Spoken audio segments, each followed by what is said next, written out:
It's time to wake up and let the weirdness begin. It's the KVJ Show to start your morning. Kevin is the host, and his skin pigment is whiter than Casper the Ghost. Virginia sounds like this. Nickname Vicious Bee, so don't get her pissed. It's Jason, call till you spaz. And they love to talk about Bigfoot and stats. So get ready, here we go. You're listening to 97.9 with the KVJ Show. Alrighty, hello and welcome to the KVJ Show. It is a Wednesday, and it's kind of weird to say that there's not really anything special that's going on today, at least not like Star Wars Day or Cinco de Mayo. You know, they tried to do another Star Wars Day, and I forget what it was. And even the Star Wars fans are going, "It's too far, guys. It's too much." Yeah, they were really reaching. Something about the Sith. It was for the Six. Yeah, I thought Revenge of the Fifth was Revenge of the Sith, but yeah, you're right. I have seen Revenge of the Sixth as well. I don't know. Oh, okay. Oh, they're gonna just keep trying to stretch it out, huh? I mean, all week. Yeah. I think that's what they're trying to do. You know what they say? Give them an inch, they'll try to take a mile, Virginia. Next thing you know, it's Star Wars month. Oh, God. I know, right? I don't think the universe could take that, Kevin. No, Remind me to take vacation. The whole month. The whole month. The whole Star Wars month off. Every day we have to do a new Star Wars bit. Okay, it's fine, but it's going to be Jar Jar Binks every day.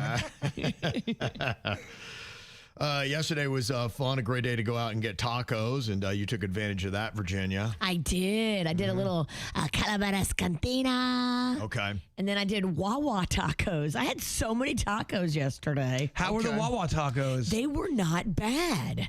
I highly recommend the seasoned beef. That was my favorite. You can add like fire roasted corn, cheese, jalapenos, sour cream. Okay. Sold me. It's weird, I know. A gas station has tacos, but yeah. Mm-hmm. Is that weird to me? I've been going to Wawa for a long time. I'm used to Wawa. I know. I know it. You see, your son Rocco is going to be stepping in and being like a new Wawa spokesperson. He's so excited. He's like Jbird. He loves Wawa. Okay. He loves the whole experience going in because they have a touch screen. And the whole menu is right there. It's all tech.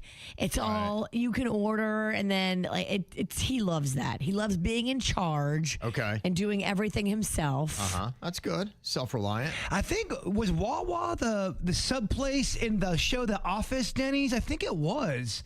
I thought they talked about Wawa a lot. Did it come out of Philly or Pennsylvania? Yeah, it came up out there. It was also pretty big in Orlando. I had a bunch of them when I lived in Orlando. It was one of my main sub stops.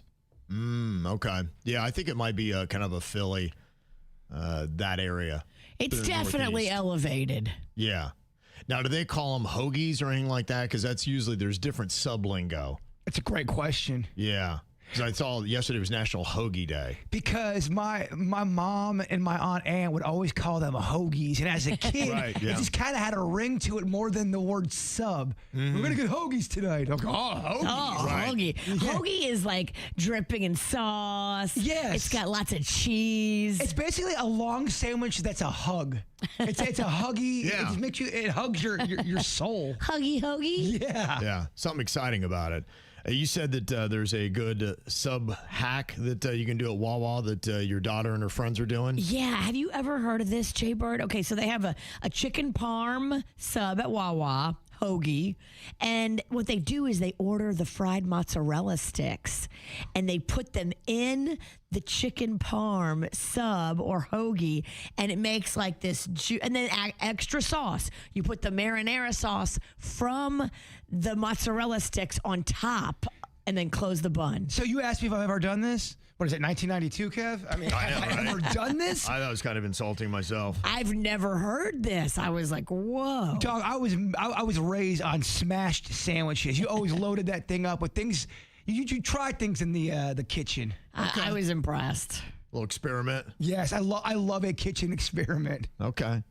So on Cinco de Mayo, you also had a fun little boat day today or yesterday, Virginia. Well, Magnolia's in town, so, she's making all the plans for the whole family. Oh, okay. But she's literally only here for a week.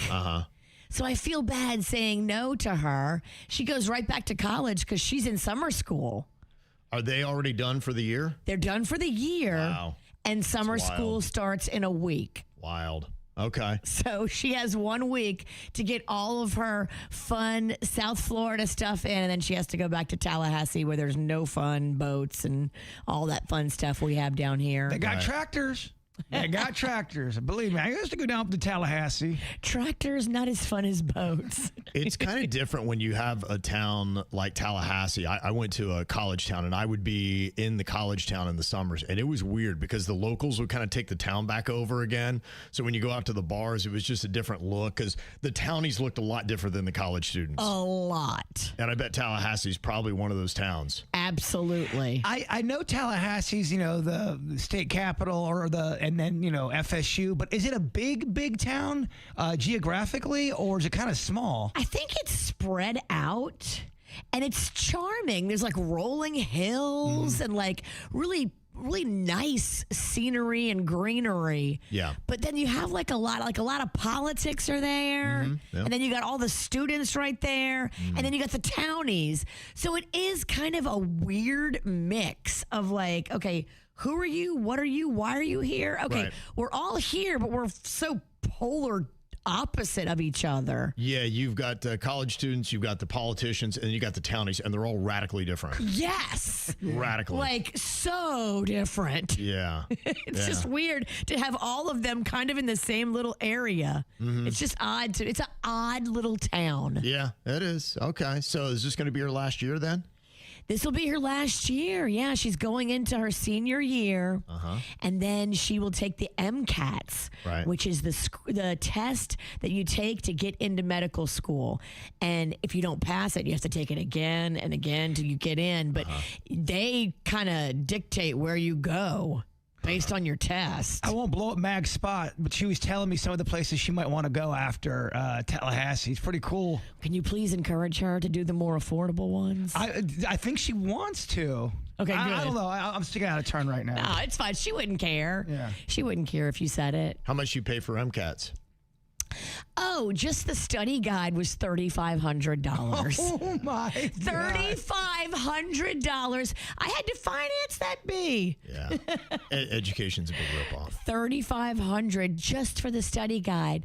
The test itself is a few hundred to go take it, and then if you fail it, you got to take it again. It's and insane. again. It boggles my mind how we allow this kind of stuff to happen, that you have to go in such a ridiculous amount of debt to try to get an education today that may or may not give you an actual job when you graduate. Yeah, you may or may not stay in that field, but here you are. The last bit of financial aid I ever got, I think I was 19, because when I stopped playing baseball, I ended up paying out of my own pocket. I didn't want to get all the loans. It took me, I think I was 40 years old to pay off from 18 to 20 years of age not for right. my college. Yeah, education's broken in America. It really is. I mean, at all levels. And they need to go back to the drawing board and rethink the whole thing, because right now it's not sustainable. Okay, who do you think is responsible for this calamity right here? Is it Jbird or is it producer Denny's toddler son, baby Lochlan? One of the two of them threw up after eating way too much popcorn. Uh-oh. Virginia, if you had to guess, who do you think would be responsible for that? I'm going to go Jbird. Okay, you're going to say Jbird did that.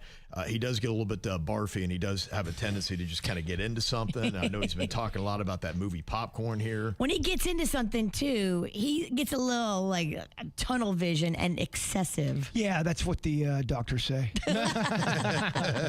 He loves what he loves. I love what I love. I love it hard. Yeah, you know what? I think I'll go with you on that. I'm going to agree with you. Are we correct on that? Was that Jbird? It was me, and I finally did get that movie theater popcorn. Me and Honeyface went and saw that Project Hail Mary. We know you went and got it. And I could not stop. I could not stop, would not stop.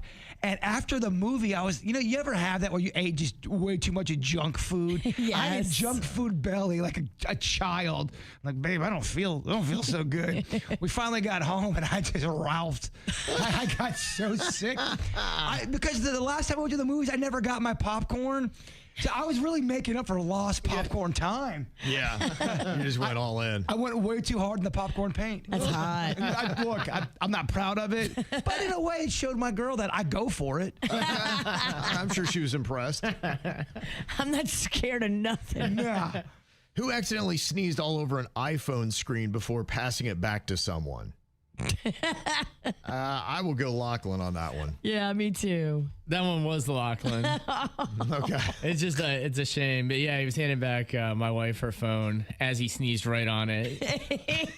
She's like, thanks. Here, take this wet germ box. It just shows you how gnarly phones are. Oh, they are the worst. I just started washing my phone after every shower. I just, at the end of the shower, the room's all wet and everything. Yeah. I'll just hold it under the stream for a second, and I use my towel to dry it off. I do it every single morning. Really? I know, because the phones are waterproof now, or up to a certain depth or whatever. But Wow. I do it every day now just because of seeing kids touch phones has really turned my stomach.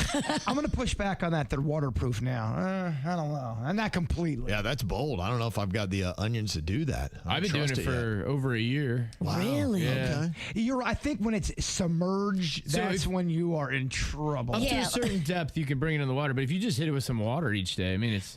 Like if you're at a baseball game with your friends and you accidentally drop your phone in your rum bucket and you don't realize it for about 10 minutes. Ever seen anybody do that? 10 minutes or one full inning. Yeah. That might Where's not my be good. phone? Oh no, it's in my rum bucket. But it was one of those things where I looked down, I'm like, where's my phone? Then I saw something dark in my drink, like a shark in the water. And before I could kind of like grab it, I hear Kevin behind me start laughing. He's like, his phone's in the rum bucket. Like, dang it, you saw that, huh? It had been in there. Yeah, I was into the game. All right, who was it, Jbird or Baby Lochlan? They got chopped onions and garlic all in their underwear while pulling up their pants. Oh no. Mm-hmm. We can't give the baby onions and garlic. It had to be Jbird. It's your guess, Kevin. I'll go Lochlan. That was Lochlan. Lochlan. Yes, he pulled a cutting board down from the counter all over himself while we were telling him to put his pants back on. It was a whole thing. I go, how did It was this a whole happen? thing. Thank God there was no knife on the cutting board. It wasn't. How did this happen? You just don't know how the calamity that kids cause is just something you've never seen. A normal functioning person would never do any of this stuff. And did he apologize? No. No. He didn't of course. care. He didn't care. It happened so fast. Oh my gosh. Yeah. Titties can't move that fast. No. Who accidentally had a pair of underwear in their pant leg and did not know while out in public? I'll put that one on Jbird. What do you think, Virginia? Yeah, I could see that happening to the bird. All right, here's what happened. I had my pants and I had a bunch of clothes in the dryer, and I had these pants that I put on real quick because we were heading to the movies, and we went to a grocery store. I'm walking around. We went to a couple other places. I'm walking around, and then I'm in the car, and my girlfriend goes, "What is wrong with your leg?" I go, "Oh, it's nothing. It's just air in my leg." And then I start grabbing down. There was a pair of underwear from the dryer that got into my pants. I never felt it.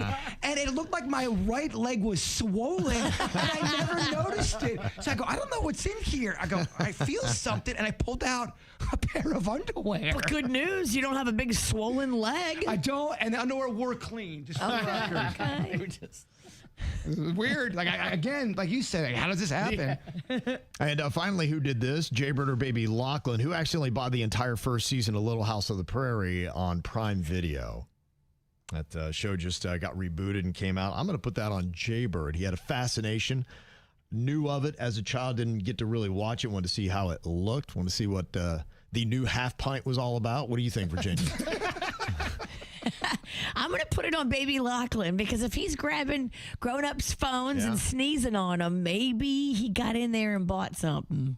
Oh, it was Baby Lochlan. Oh, it was. And the rumor is he didn't even buy the newer seasons. He bought the old He ones. bought the OG one. Well, he's a Renaissance man. I was so annoyed because we got a new universal remote because our old remote died or whatever. So I was programming it. I had it on the table, and he went there and we turned it off. But it used to have one-touch purchase on Prime. One-touch purchase with a toddler. That's horrifying. Well, so then it goes on your home screen and it has it populated. Like, why is Little House on the Prairie constantly being advertised to us? I didn't realize we had already purchased it. And I go, he didn't even buy the new one. He buys the old one. Well, now you kind of need to watch it. Yeah. There's no way I'm watching that. It's such a wholesome show. As punishment, you should make Lochlan watch it. Like when you make a kid smoke a whole pack of cigarettes, I gotta make him sit there and watch the entire series. All right, well, what are those ridiculous fears that you had as a kid? In fact, Jbird, you were talking about you got a buddy whose kid is kind of going through this right now with something that they're afraid of. The kid is 6 years old and is petrified of the vacuum cleaner. He thinks the vacuum cleaner's going to suck him up and he's going to have to live in the vacuum forever. And he's really freaked out by it. But I get it. When I was a little kid, man, I had some weird fears, and I'm not sure if that's even that weird for kids. No, that's not. It's loud. It's weird. It makes all kinds of weird noises and grunts, and it does suck stuff up. Yeah, some of these vacuum cleaners today, even you're going, wow, is that a missile? What is that thing? Sometimes I think they do make a little bit of sense that you have a fear of it until you know what it's all about, because it does sound like it's intimidating. Well, the one that you always hear, parents talk about when a kid goes to the bathroom and they flush the toilet, they get kind of freaked out as if part of their body is going bye-bye. Right. Yes. Mm-hmm. Yeah, I know that a lot of people probably had those. I remember when I was a kid, I always had that kind of stuff. You'd hear something in a song or something like that, and you'd think it was really going to be happening. I remember my dad listened to a song, and they were talking about somebody got shot, and I thought there was somebody outside the window with a gun, so I'm crawling on the floor like Army style. You must be talking about Barry Manilow's Copacabana. Yes, I am. Yeah, that was it. That scarred me, man. And that's something. And it's such a upbeat, fun song, and that scared you. Well, that's just it. I mean, I think it's kind of a lesson to parents. You just don't know how your kids are going to internalize some of the stuff. It seemed like it was the most innocuous song yet. A little probably 3-4-year-old Kev was like, what is that? Yeah, I didn't know. There are a couple other ones that people have texted in here. I even saw a Reddit thread on some of this stuff that people were having when they were a kid. Now, Jbird, I know you had a long list of your own, including you thought your eyes would fall out of your head if you looked in the sky too long? Yeah, as a little kid, if I looked up at the sky too long, I would thought I would say, my eyes are going down. My eyes are going down, which meant they were falling out of my head. My eyes are going down. It felt like they were going down, like leaving my body. Yeah. And did you ever do that, Virginia? Never. Okay. Yeah. None of these are gonna sound normal. Now, another thing might have to do with your OCD. You were petrified to leave anything on a line, like a crack. That became a problem because I started doing these weird things. I think it was in first grade, and I just was disruptive, not trying to be, but if my paper was off on a line, like off the desk, I'd have to move it really quick. If not, for whatever reason in my brain, I thought God was going to get mad at me if I did not move that off the line. And if I didn't move off the line, I'd be cast into hell. Jeez. Well, so intense. That is very intense. Yeah, it was. You also were petrified of olive loaf in the deli? Tell me olive loaf doesn't look like it's got buttons and eyeballs in the meat. I can see that. Yeah, and my mom loved olive loaf. I'm like, you're eating buttons. You're eating eyes. And you thought random hands would be coming out of the ground next to canals? And to your point, I think people got to be careful sometimes what they say around kids. He was an older dude in our neighborhood back in Lake Park, and his name was Derek. And he would try to scare kids, and he would tell this story about all the canals in the area, their hands that pop up from the ground. Damn, and they'll Derek. try to grab you. So as a little kid, anytime you'd be by a canal, you're like, hands. Not cool, Derek. Yeah, Derek was older. He liked making kids feel scared. Mm-hmm. Yeah. There were a lot of fears I remember that maybe your parents would put in you or neighborhood kids would always say. There was a lot of stuff about if you swallowed watermelon seeds or swallowed gum. Gum was a big one. They always said gum stayed in your stomach for 7 years. I don't know if that's true or not. No, it's not. That's a myth. And I've swallowed some watermelon seeds. I never had one grow in my stomach. Yeah, never. Mm-hmm. You ever seen on the top of a bridge how they have like all the trusses in it? Yep. When we were moving to New Orleans as a little child, my parents showed me a postcard of New Orleans and the bridge, and they're like, this is the bridge we're going to drive over to go to where we're going to live, because we're going to live on the other side of this bridge. And I thought the cars had to drive on the top, on the truss part, and I was freaking out. I was like, I don't want to go on that bridge. I don't want to go on that bridge. Right. And my parents were like, it's okay. It's okay. It's going to be all right. I'm like, no, it's not. We are not going on that bridge. And they thought I was afraid of the bridge. Yeah. But they didn't understand that in my little brain, I thought we had to drive on the truss. Right. That is the crazy thing about having some of these fears. Only you really understand the rules of the fear. Not everyone around you does. They're like, why are you freaking out? yeah. Mm-hmm. There are some other ones that they'd always tell us about, like sitting too close to the TV, that you would go blind. Staring in the microwave, which some of us still do because it's fascinating to see food. I think that is proven to be bad. I was going to say that actually still sounds like a bad idea. Not a myth. Whatever. At this point, Nose on the glass every time. it's just fun to see the food cook. It's neat. Didn't they have ones about making a face or crossing your eyes? It would never go back. Yeah, there's a couple different versions of that. There's one if you cross your eyes and a gust of wind hits you, your eyes are permanently stayed that way. Or if you cross your eyes and someone smacks you on the back, you're permanently going to stay like that forever. Yeah. I never heard this one. If you eat the crust on your bread, your hair will get curly. Never heard that. Huh. Okay. Yeah, that's weird. I guess this is just all behavioral things that they tried to do, or else it was just a way to mess with kids because they thought it was funny. I think that's what it really comes down to. Kids are easy to mess with, and they thought it was funny. And I feel like in the 70s, they messed with kids a lot. It was sport. It was sport. Yeah. And I think the grown-ups were like, ha, ha, ha, this is fun. They didn't realize the damage they were doing. Yeah, something changed. I want to say like in the mid-90s where everyone got the memo, you can't be mean to kids anymore. We have to be nice. We grew up in the area where bullying was cool. Right. Teachers would bully you. Yes. Other kids' parents would bully you. They had bully rankings they took very seriously. They did. It was like a competition. They wanted to get the best bully. That was actually something that people wanted. It was rough out there. Well, I got to tell you, it is about to go down today, a day that has been talked about for quite some time, and this is the possible pay raise that could be coming to Palm Beach County teachers.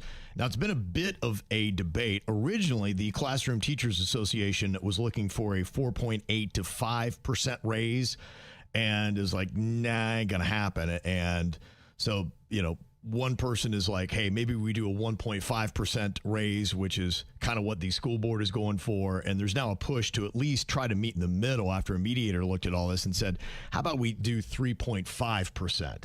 Now, that is the big fight. And I saw already last night in Royal Palm Beach, they wound up having a meeting about this. And today we've got from a group called Fund Our Teachers, we got Hannah and Sam both in here today, and they're standing up for their teachers. And you guys, I see already that you've got the shirt on over there, Hannah, and you're representing. You guys did an Instagram page, and you've gotten a lot of response on this. Tell me why it is that, Hannah, you guys decided to do this in the first place.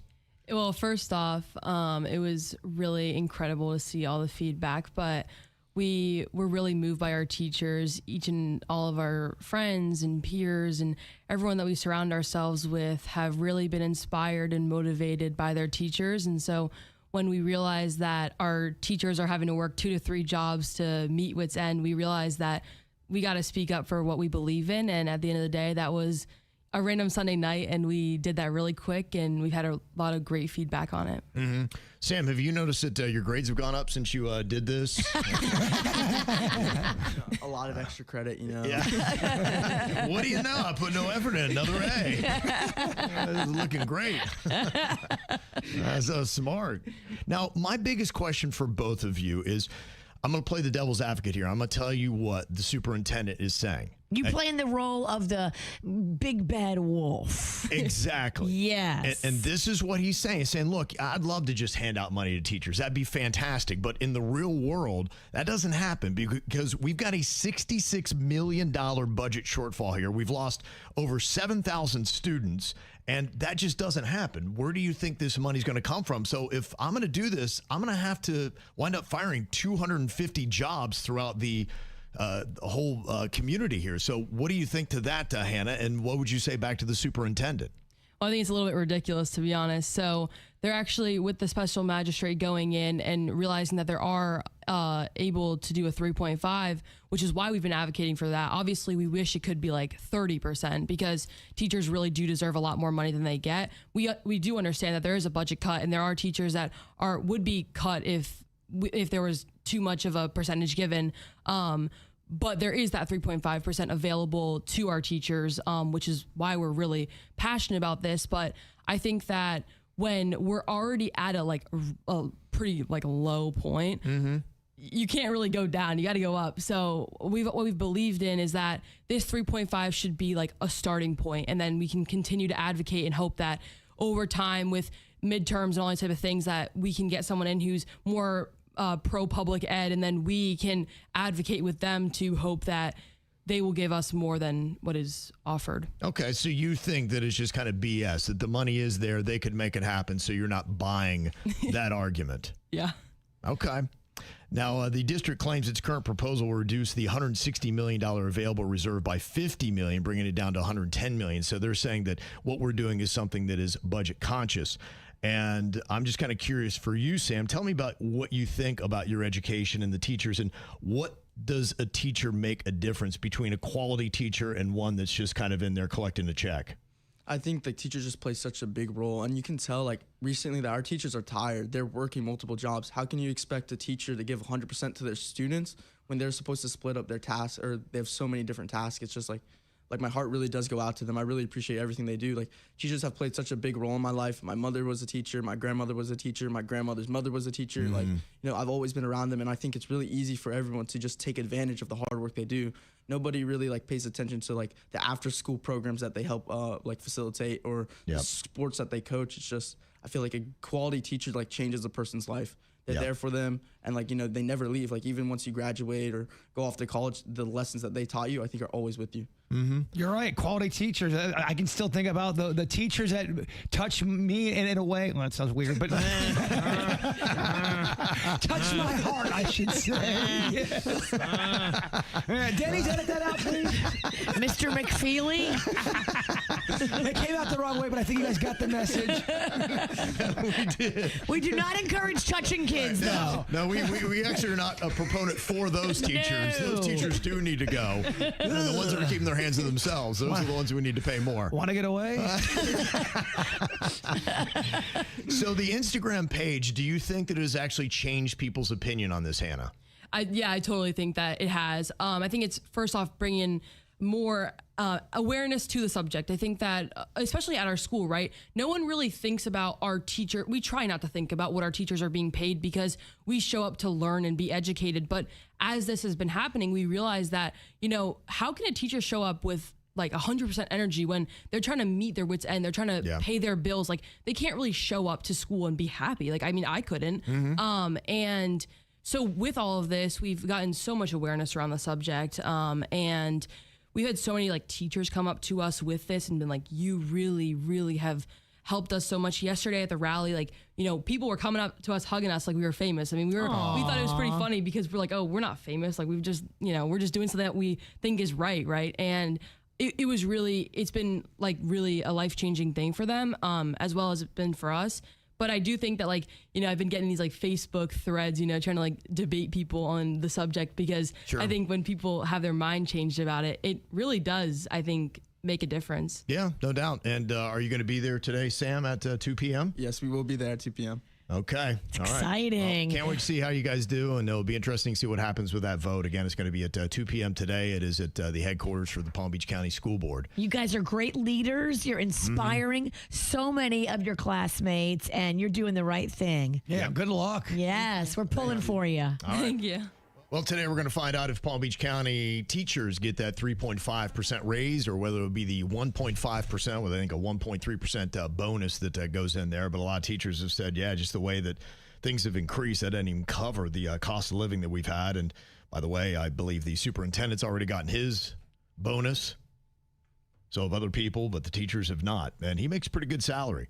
And he makes a good enough salary that I'd say, you know what, you got a big problem here. And I think that the education system needs to be fixed. Now, what are they going to do? Could a 4-day school week be one of the answers that they could look at? Man, they always say that. It's kind of like the daylight saving time. It's never going to happen.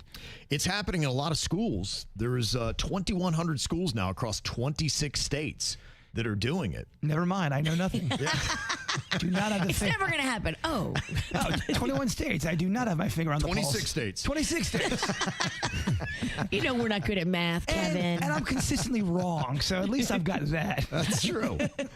Yeah, they say what they're doing is they'll meet anywhere from Monday to Thursday or Tuesday to Friday. It adds about 50 minutes daily to get to the state requirements that you need. And then the fifth day, they'll be using that for teacher development or staff planning. And sometimes students can come in to get some tutoring, but it's a little bit more low key. And so it doesn't put as much stress and strain on students and teachers to be prepared for that fifth day. Do we need less education or more education? They argue that you're getting the same amount. It's just now, in fact, you could argue that you would get more because you're still getting the same amount in 4 days as you would in 5, but then that fifth day becomes optional where you can get even more education for those students that are struggling in certain subjects and need it. Is it a Friday they get off? Because that would be so sweet as a student. Friday or Monday? Yep, it depends. It depends. So they say so far they're seeing that morale is up, burnout is getting lower. But they do say that there are some issues with it, like childcare and fatigue and things like that. But they say the student attendance is up, and some studies are showing that there's been slight improvement in academic performance because of it. Because there's the students are getting better rest, the morale is up, they're just more plugged in, you know, and they have a little bit more time to rest their brains. And I think that is true of the human condition, that sometimes we rev our brains too long and for too much, and you're not really absorbing things just because we feel like you need to. Balance, more balance. Mm-hmm. So it's really taken off in rural areas right now, where you think you got farm kids. I grew up around farm kids, and they had a lot of chores and things that they had to do, so that would work out really well for them to get their school done in 4 days. But they say that there are teachers from bigger areas like Palm Beach County that are going to some of these rural areas saying, yeah, you know what? Cost of living is a lot less. I can work 4 days out of the week. And so they're using it as a recruitment tool to try to get great teachers into rural areas. Wow. That's smart. Broward kind of kicked this concept around a couple of years ago. It didn't materialize, but could it be something with the ongoing struggles? Look, Broward's got basically the same problems that Palm Beach County does, with teachers wanting more money and needing more money and the cost of living being what it is. They're struggling as well as their attendance goes down. So 4 days a week. Would you like that for a work schedule? If our bosses said, we're going to go down to Monday through Thursday, you would do it? I love it. I think it'd be great. Yeah. I think we need more time to reset our batteries, reset our internal, everything is so much pressure on our brains nowadays, and less pressure on your brain is good for the human condition. True. And Leslie said it would also be a big cost savings for busing, especially with the gas prices where they are right now. Imagine one less day out of the week that you had to have buses on the road. That's true. Now, childcare, that's going to be an issue for a lot of parents. I know they'd be like, nah, because I'd have to make that up and those costs somewhere. So there still are some problems. Like I said, in rural areas, that looks a little bit better because they leave kids unattended. They don't care. No, they have no idea. I mean, where are you going to go? It'd be a kid in the woods, and they're only 4. Yeah. By themselves all day. Hunting, getting dinner? He's fine. Not a problem. He's fine. She's out getting her dinner. He's getting food for us, damn it. So would it work in South Florida? That is the big question. It's the KVJ Dirt of the Day. It's the KVJ Dirt of the Day. Virginia, take it away, because you know we need that Dirt of the Day. This Dirt of the Day is brought to you by my favorite closet people, closetsbydesign.com. Well, if you look online and you look at a lot of what the people are saying about the Blake Lively, Justin Baldoni drama, everybody, like all these attorneys are chiming in, and everybody is saying that this was a huge victory for Justin Baldoni. Brian Friedman, who is Justin Baldoni's lawyer, was on TMZ Live yesterday following the settlement announcement, calling it a huge victory. Now, he didn't give numbers out, but said, finally, Justin Baldoni can breathe again. Some legal issues are reportedly still pending, including Blake Lively's motion seeking damages related to retaliation claims, but that most of this is settled and was a huge victory for Justin Baldoni and his team. Here's some of the comments he had to make. Justin Baldoni didn't settle the case, technically, if you think about it. Justin Baldoni won the case on summary judgment. He was accused of sexual harassment. Those were claims that you can not settle, that you have to go all the way, or his career is over. So you want to talk about, is this a victory or not? It's a huge victory. It was a huge victory after the summary judgment ruling.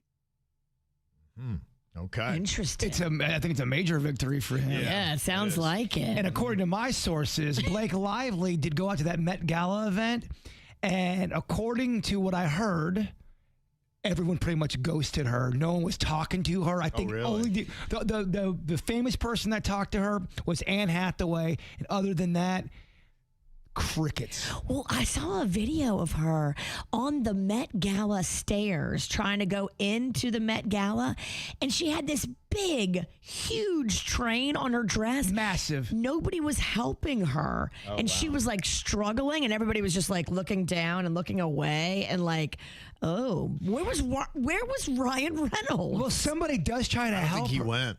But why would you leave her on the red carpet with this big ass dress? Because maybe this happened. Maybe he said, "I don't think you should go," and she goes, "I think I should go." And he might want to. He might be separating from some of her decisions. Because look, he does not want to go down. He wants to still be on top. I agree with you. I always thought that he was the one making her make the bad decisions, but is it her making him make the bad decisions? Not only in court, but in public opinion, they don't look good. And anybody with the brain can see that. So he's probably watching this go down thinking, I don't want to do this anymore. This is not good pub. Well, next time, do not wear a 90-pound dress and then look around for help. Well, the other thing, too, is someone did try to help her. And then, some of the comments, you're not going to be able to win right now if you go out in public. Some of the comments were going, oh, my gosh, look, she's snapping at people. Look at, she's such a monster. Even if she wasn't, she's going to get that credit for being a monster. You're right. Maybe stay in for a day. I don't think she can. I don't think she can either. Well, we told you yesterday about that crazy case where the personal chef who claimed that she had dated Stefan Diggs was accusing him of choking her and a full-on assault after they had been romantic. Now, they were in court yesterday, and he was found not guilty. The former chef testified that he choked her, but multiple witnesses came forward to talk about how she acted after the alleged choking incident. They said she wasn't acting weird, and she showed no visible injuries. Now, his chief of staff that works for him claimed in court that a meal prepared by her was just a dried up hot dog. And that's why Stefan was mad, but that he never assaulted her. He was just mad that he got a dried up hot dog. Yeah, it's kind of funny. Here she is describing what this chef, who's getting paid a good amount of money, actually served up Stefan Diggs. Do you know if Miss Adams cooked dinner that night? It was like a hot dog. It was like and there was like mustard on it, but it was like left on the counter and it was like dried up. And then in the room, it was like dried up. So there was like 2 that were made. Let me back you up on that. Do you know if she did cook dinner that night? She did. Where did she do that? In the kitchen. And what time did you see that? I just remember the food being like prepared already. And you mentioned it was a hot dog or something like that? Yeah, it was like a hot dog, or like, like Auntie Anne's when they have like the pretzel dogs. It kind of looked like that, but it just looked dried up. Wow. Dried up dog. How much you paying this lady? That's wild. Well, there's definitely more to the story. They may have had some sort of relationship, and then if you're mad at a man, serve him a dried up hot dog. That's how you get your revenge. I'd be pretty bummed out if I got a dried up hot dog. And then you serve the dried up hot dog, and then he's mad and he fires you, and then you say that he assaulted you. Maybe that's how it went down. I don't know. I'm just over here trying to speculate and figure it out. Yeah. It's fascinating, though. I do like hearing hot dogs discussed in court.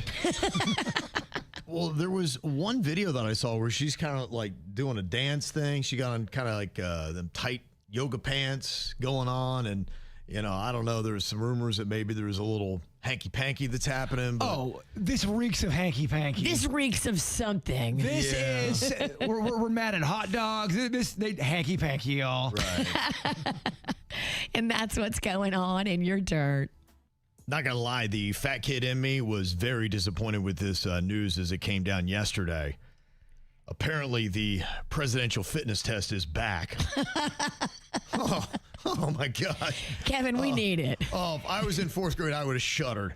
I'd be so sad today. I remember doing that as a kid, and they would weigh everybody in front of all the other students. Oh, my So gosh. if you did have some weight, everyone heard your number. Absolutely. And believe me, the kids were not that kind. Like I said earlier on the show, we grew up in the era of bullying when it was cool and it was the thing to do. And It was sport. I've talked to adults that did have weight on them when they were kids, and they say the same thing you said. They would dread this. They knew it was coming up. They couldn't sleep at night because they just did not want to be a part of it. Yeah, this and field day.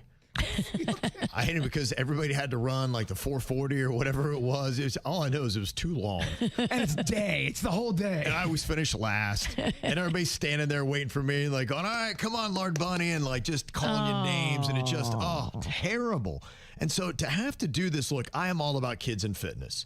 So I think that is absolutely a great thing.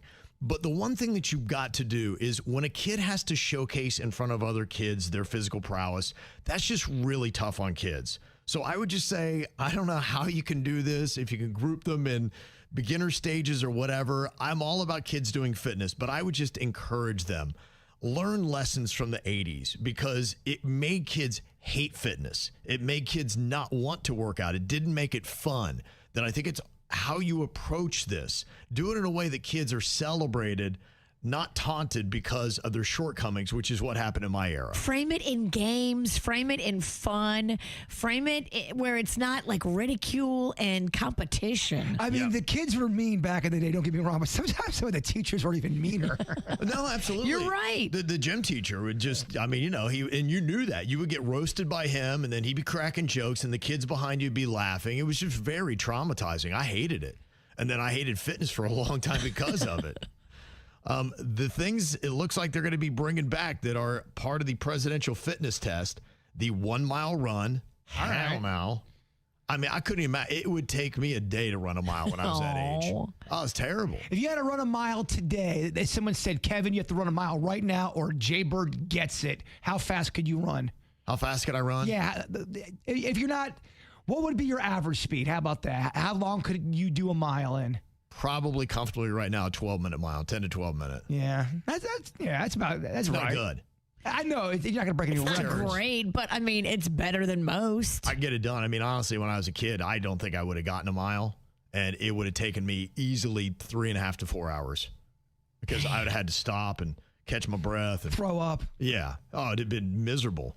They do sit-ups, push-ups. The pull-up is another one that's tough, too. Pull-up is hard. That's hard as an adult, man. And I remember, too, when I was a kid, the only ones was the skinny, gangly kids were the only ones that could ever do the pull-ups, and the rest of it was just a mocking session If you got any kind of booty, having a pull-up is difficult. I don't have a booty, but I do have a belly. So I kind of got like a booty on my belly. If you're egg-shaped or if you have a booty. Yeah, if you're shaped like Humpty Dumpty like I am when I'm naked. Now, the top performing students can once again earn a Presidential Fitness Award, so it will be competitive. It is to promote competition, athletic achievement, and healthier lifestyles for kids as part of the Make America Healthy Again agenda that is out there. So it sounds like they're going right back to it. So like I said, fat kids today ain't going to like this news. I hope that they could adapt it. I'm all about all these things, like I said, but I think it's all about the approach and how you do it. Make kids want to do it, create some kind of reward system when they do, and realize, yeah, you're going to have your stud athletes. That's just the way it goes. But 80% of the kids in any given class are going to hate this, and they're not physically gifted. Back in the day in high school, they would make you take at least a few physical classes, some kind of PE, whether it be jazzercise or aerobics or tennis. Do they still make kids do that? Do they have to take some kind of an athletic course? I'm not sure what they do with that. So I don't know where they are with it. All right, sorry. I was just asking some there. We just had kids in here. Damn. Your question's like Mr. Chance, that's 20 minutes late. You all got kids too? I mean, I thought you would know. No, my kid has he can take a lifting class and things like that. It's offered, but it's an elective. I don't remember him having to do any kind of gym stuff or anything along those lines. Rocco has PE. Yeah. Yeah. Okay, so I guess they are still doing it. Yeah. Yeah. All right, well, do you think that the Presidential Fitness Award is a good thing to bring back. You can sound off anytime you want. Just go to the KVJ Show YouTube page and respond there. I don't want to ask you questions you don't have the answers to, but does anyone know why they stopped doing it? Was there a reason? They just thought they wanted to do more overall health and personal progress instead of competition is what they did back in the Obama administration. So that was their plan to can it. I believe in the physical fitness and the overall health. I think you do need that for kids.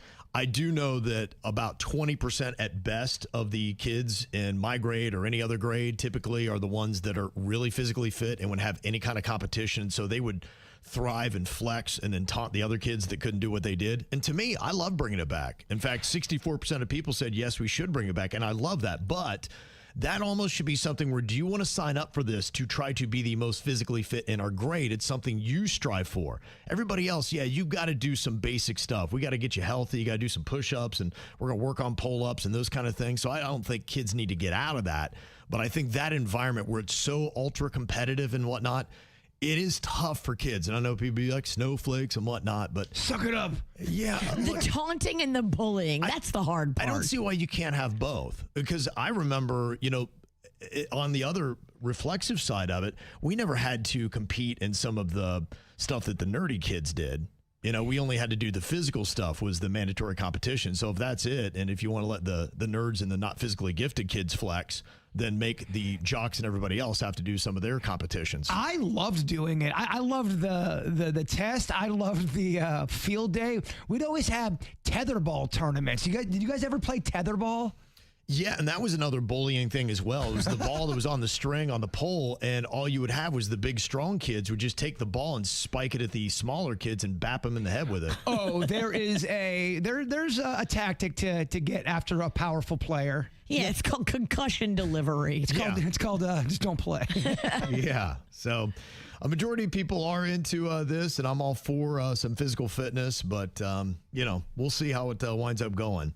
I mean, as a kid, I was always excited to go out for recess and out to play. Yeah, I like playing. I did like recess as well. I think it's when it got to the ultra competitive. I didn't like the field day, and I didn't like that because that was where you really separated, and there was a lot of taunting, and it really showed how unfit you were. You really were kind of highlighted. There was a point during that day you were going to have to be the highlight, right? The center of attention. Absolutely. That was tough, and I don't think a lot of adults realize how tough that can be for some kids. Some people say it builds character. It didn't for me. It just built sadness. It built sadness and pain. Tears. It built insecurity. No character whatsoever built. Somebody said the way it goes now is, yes, kids do have PE classes unless they play a sport. Then they can be exempt from it because they figure that they're already getting their physical fitness. So I do think it is good. We do need to continue to work on that with kids. Is this a sign of the times? Because this seems to be coming up more often. The etiquette on when you've got a teenage son who can drive and he's got a girlfriend and his mom is with him, who gets the front seat?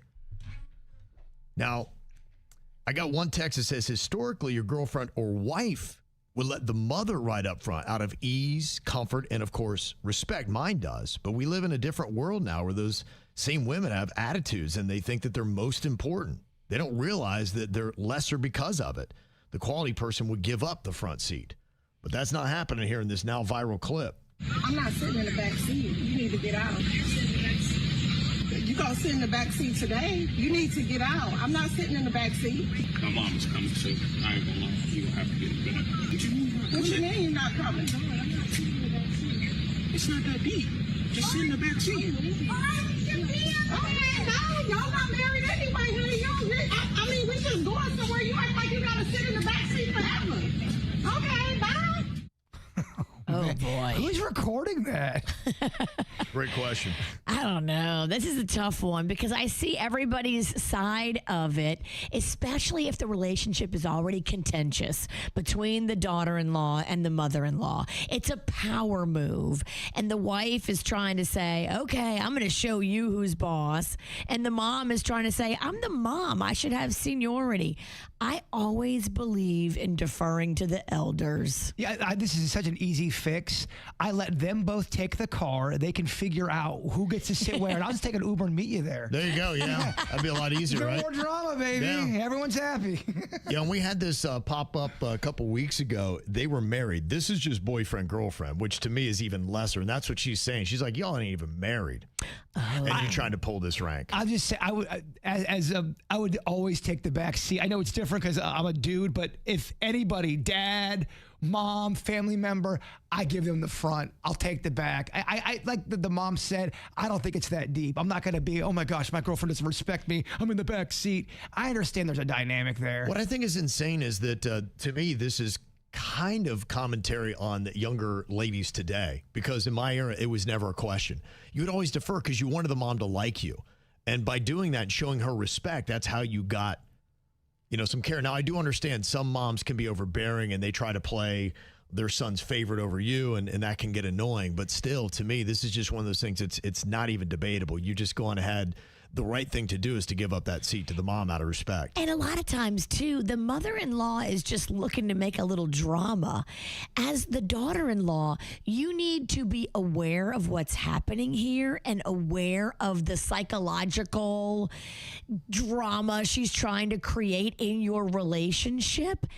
Give her the front seat and laugh at her under your breath from the back. But on the other end, I've seen the daughter or the girlfriend or the wife be the problem and the mother not be. So it can go both ways. Yeah, you can. You can have you can. I just think that, you should always defer to your elders. That's just how I always was taught. That's how I was taught too. It's easier. I mean, why even fight about it? Who cares? It's not that big of a deal. It doesn't matter. I prefer to sit in the back. I don't know why this kid continues to come up as a fight. Like, why are we fighting over this? Sitting in the back is like you're being driven, like you're chauffeured. You're fancy. Sit in the back. The real victim is the boyfriend. He's like, dude, what do I do? Puts him in a tough spot. Yeah, I would run. I think you're right, though. He should take an Uber and let them drive themselves. You all get the front seats. I will meet you there. Yeah. But I have to stop at the bar first. Yeah, this is unnecessary drama. 60% of people think that mama always gets the front seat over the girlfriend. So. And 40% hate their mother-in-law. Mm-hmm. A lot of people have drama. A lot of women have drama. Mother-in-law, daughter-in-law drama. But somebody's got to be the smarter, more logical, less emotional person in the equation and go, you know what? Who cares? Right. There's so many other things that we're probably going to be fighting about. This one doesn't matter. So I'm not going to let this person get me all worked up and show them that they won. In a sense, whoever's making this a big deal is winning the psychological battle. You got to be better than that. When you do have a situation like that where two people just do not get along, it will be a showdown until somebody finally goes, all right, I'm going to just have to... I'm going to be smarter. I'm going to have to be the bigger person and just let some things slide, even though I can't stand this person. I'm going to remove myself from letting them get my goat. If not, you're battling all the time. And isn't that exhausting? Yes. So tiring. And you know what? Remove yourself from situations where you have to be together moving forward. It's unavoidable at certain things, but it's avoidable at other things. Yeah. If you truly understand what a win is, the win is just sitting in the back seat. It really is. And not having screaming matches. We have a massive ego problem. You're not winning like you think you are when you get shotgun. It's not that big of a W. And the kids are all watching. Just so you know, all the kids are watching you guys behave like this. Another opinion here about driving that somebody hit us up here, and they said, if you drive with a dog on your lap, it's not loving, it's not cute. I don't love to see it. It's reckless and it's dumb. Because one minor impact in that airbag is going to turn your pet into a projectile or crush him against your chest. How do you like it now? Oh my gosh, I saw so many dogs yesterday in cars because I went to the Chihuahua races for Cinco de Mayo over at Calaveras Cantina. There was so many dogs racing in these races. And then as we were leaving, people were leaving with their dogs on their laps, dogs hanging out the window. Now, did any of the owners drink too much and have to have the dog drive them home? Designated doggy? I wasn't breathalyzing people, but that is a fair question. You look over and there's a canine driving a car. Car stops at every fire hydrant. Waves at you. The dog already had like 17 pup cups from Starbucks. Yeah, that'd be tough. Well, it's an interesting random opinion. Honestly, it's one where I know a lot of people believe you need to buckle your dogs in, and it's not real cute. I have heard that there's like a harness and a strap and all that you're supposed to do. Yep. It's tough, too, if you're in the car with somebody, it's not your dog, and you see they're doing something kind of, you're like, maybe you should buckle that up. The dog keeps on bouncing around in the back seat. Is it my place to say something? Are you going to kick me out of the car? It's tough. I get where if you're a massive pet lover or dog lover and you see that going on and you realize how at risk that dog is and how uncute it is and the owner's putting him in that situation, well, you'd be a little bit upset. You have to raise a dog that way, though, being harnessed. And like if you let a dog ride with his head out the window for most of its life, and then you try to switch it up on that dog is going to be really confused. It does seem like the dogs do like to put their head out the window. They love it. But they hate when you blow in their face. Yeah. It makes no sense. It's like a smell buffet. Yeah, I guess it is. Okay, what are your random strong opinions? We all got them. You just got to let us know what yours are. 877-979-WRMF, 877-979-9763 here at the KVJ Show. This person believes that we need another pandemic so they can stay home for 3 months, binge on books, YouTube, eat all the chocolate they can handle, and practice a little self-love. I have heard people say that. There are some introverted people I know that don't like going out, and they were like, well, it was kind of great because we didn't have an option, and all those social engagements that we hate going to anyway all got canceled, and so they didn't have to worry about going out and having social anxiety. Yeah. I think once every 2 to 4 years, we should have pandemic month.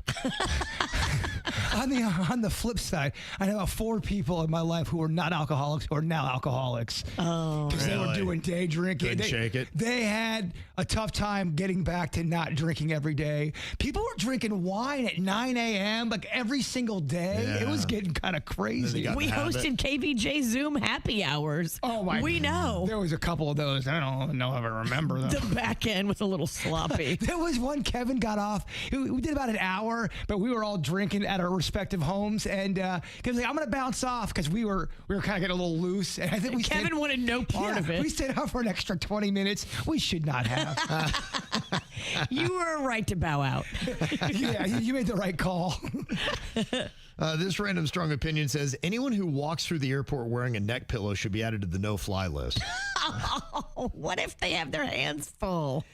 Yeah. I have a cocktail and I have a coffee. I'm sorry. I can't hold the neck pillow too. I'm going to say something controversial. I think the neck pillow is overrated and doesn't work that great.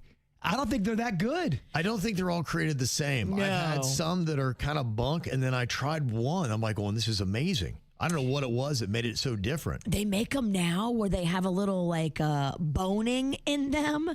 It makes them like stiff. And so your head doesn't move. Okay, maybe I got a crappy one or 2. I've had like 3 of them. They do make cheap ones, and they're not all made the same, but some of them actually keep your head upright now. And then I saw this girl do a trick with a scarf on TikTok where she wrapped the scarf around the headrest on the plane, and it kept her head exactly straight. I was like, all these little flying hacks. Brilliant. I saw that video. I think it's AI. Do you think it's not real? I don't know. I've been tricked 4 times just today. You know, the thing that is kind of crazy, though, is I definitely lower my standards, and I walk through an airport in ways I never would in regular life, like walking through a Publix. I don't know what it is, but yeah, when I go through the airport, I don't care. I'm just all about comfort. You're wearing pajamas or clothes you normally wouldn't. You got neck pillows on. You're doing all this kind of stuff. You maybe I'm putting on your makeup. I'm carrying a blankie. Right. I normally don't carry a blankie walking around in real life. It is an odd thing seeing people in airports because they typically look a lot different than they do in real life. Well, if you're like some of us are just spoiled and need their creature comforts, I get hot, then I get cold, then I get hot, then I get cold. Like I got to have my fan and my blankie. The one thing I've realized, there was one time where I thought my phone charged and it didn't charge. I was on the plane, I realized I didn't have that much charging going on, and I didn't have a really good speaker in my phone, so I couldn't really listen to my music, and it was rough, dog. It was rough. You got a plan on the front end. I didn't. I did it all wrong. This random strong opinion says every song with a harmonica would be improved if they just got rid of the harmonica. Oh, that's not true. I love the harmonica, but I know what they mean. There's a hot harmonica. When you hear it, you instantly start to sweat.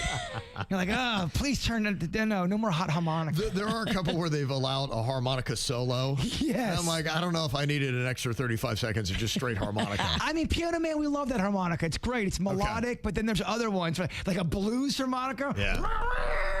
I'm like, oh, give me some ciggies and let me sweat. Goes on for a while. Yes. Yeah. This person says there's no good reason to run unless you're being chased. Okay. Oh. Yeah, I don't argue with that. And this random strong opinion says those regionally themed Monopoly sets would make a perfect gift if they only weren't linked to Monopoly. I still have never quite got that. You'll see a Monopoly game, but it's of your own city. I go, so wait, wait, what? How's this happening? Yeah. Did they order this and then It's a souvenir. But they're in mass production. Oh, yeah. Towns will do it, and they'll sell it in gift shops. So is that a deal with Monopoly they have, I guess? Yeah, I'm sure they've licensed it out. You'd have to have an agreement on that. And that's probably how they've made a ton of money. I imagine what is it, Parker Brothers or whoever owns it. They get a cut, I'm sure, every time somebody does that and licenses it out. I'm sure some people have gone rogue with it, though, and made their own. Oh, I bet. Yeah, and I'm sure their attorney's like, yeah, we'll take care of it. Yeah. Mm-hmm. And maybe a little vindication for a random strong opinion Virginia's had for a very long time about Pringles. She has said, that is bunk. It's not a real potato chip. And now listen to this. Pringles aren't potatoes. Did you know that? So Pringles used to be called on the packaging Pringle potato chips or Pringle chips. The FDA made them remove the chips because they're not chips. They taste so good they do, but in the FDA policy, you have to have potato in your product to call it chips. Yeah. When you look at Pringles, if you get, and you can go research it, they're not potato, they're crushed up powder. They crush up this it's just like chemicals and make it into a paste. And then they dry it. And that's a Pringle.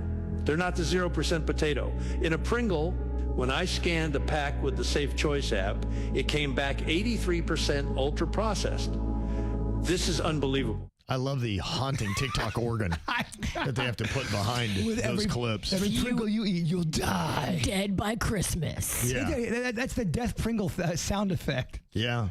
So I've been saying that for years. She has. And I've been saying this for years. I don't care.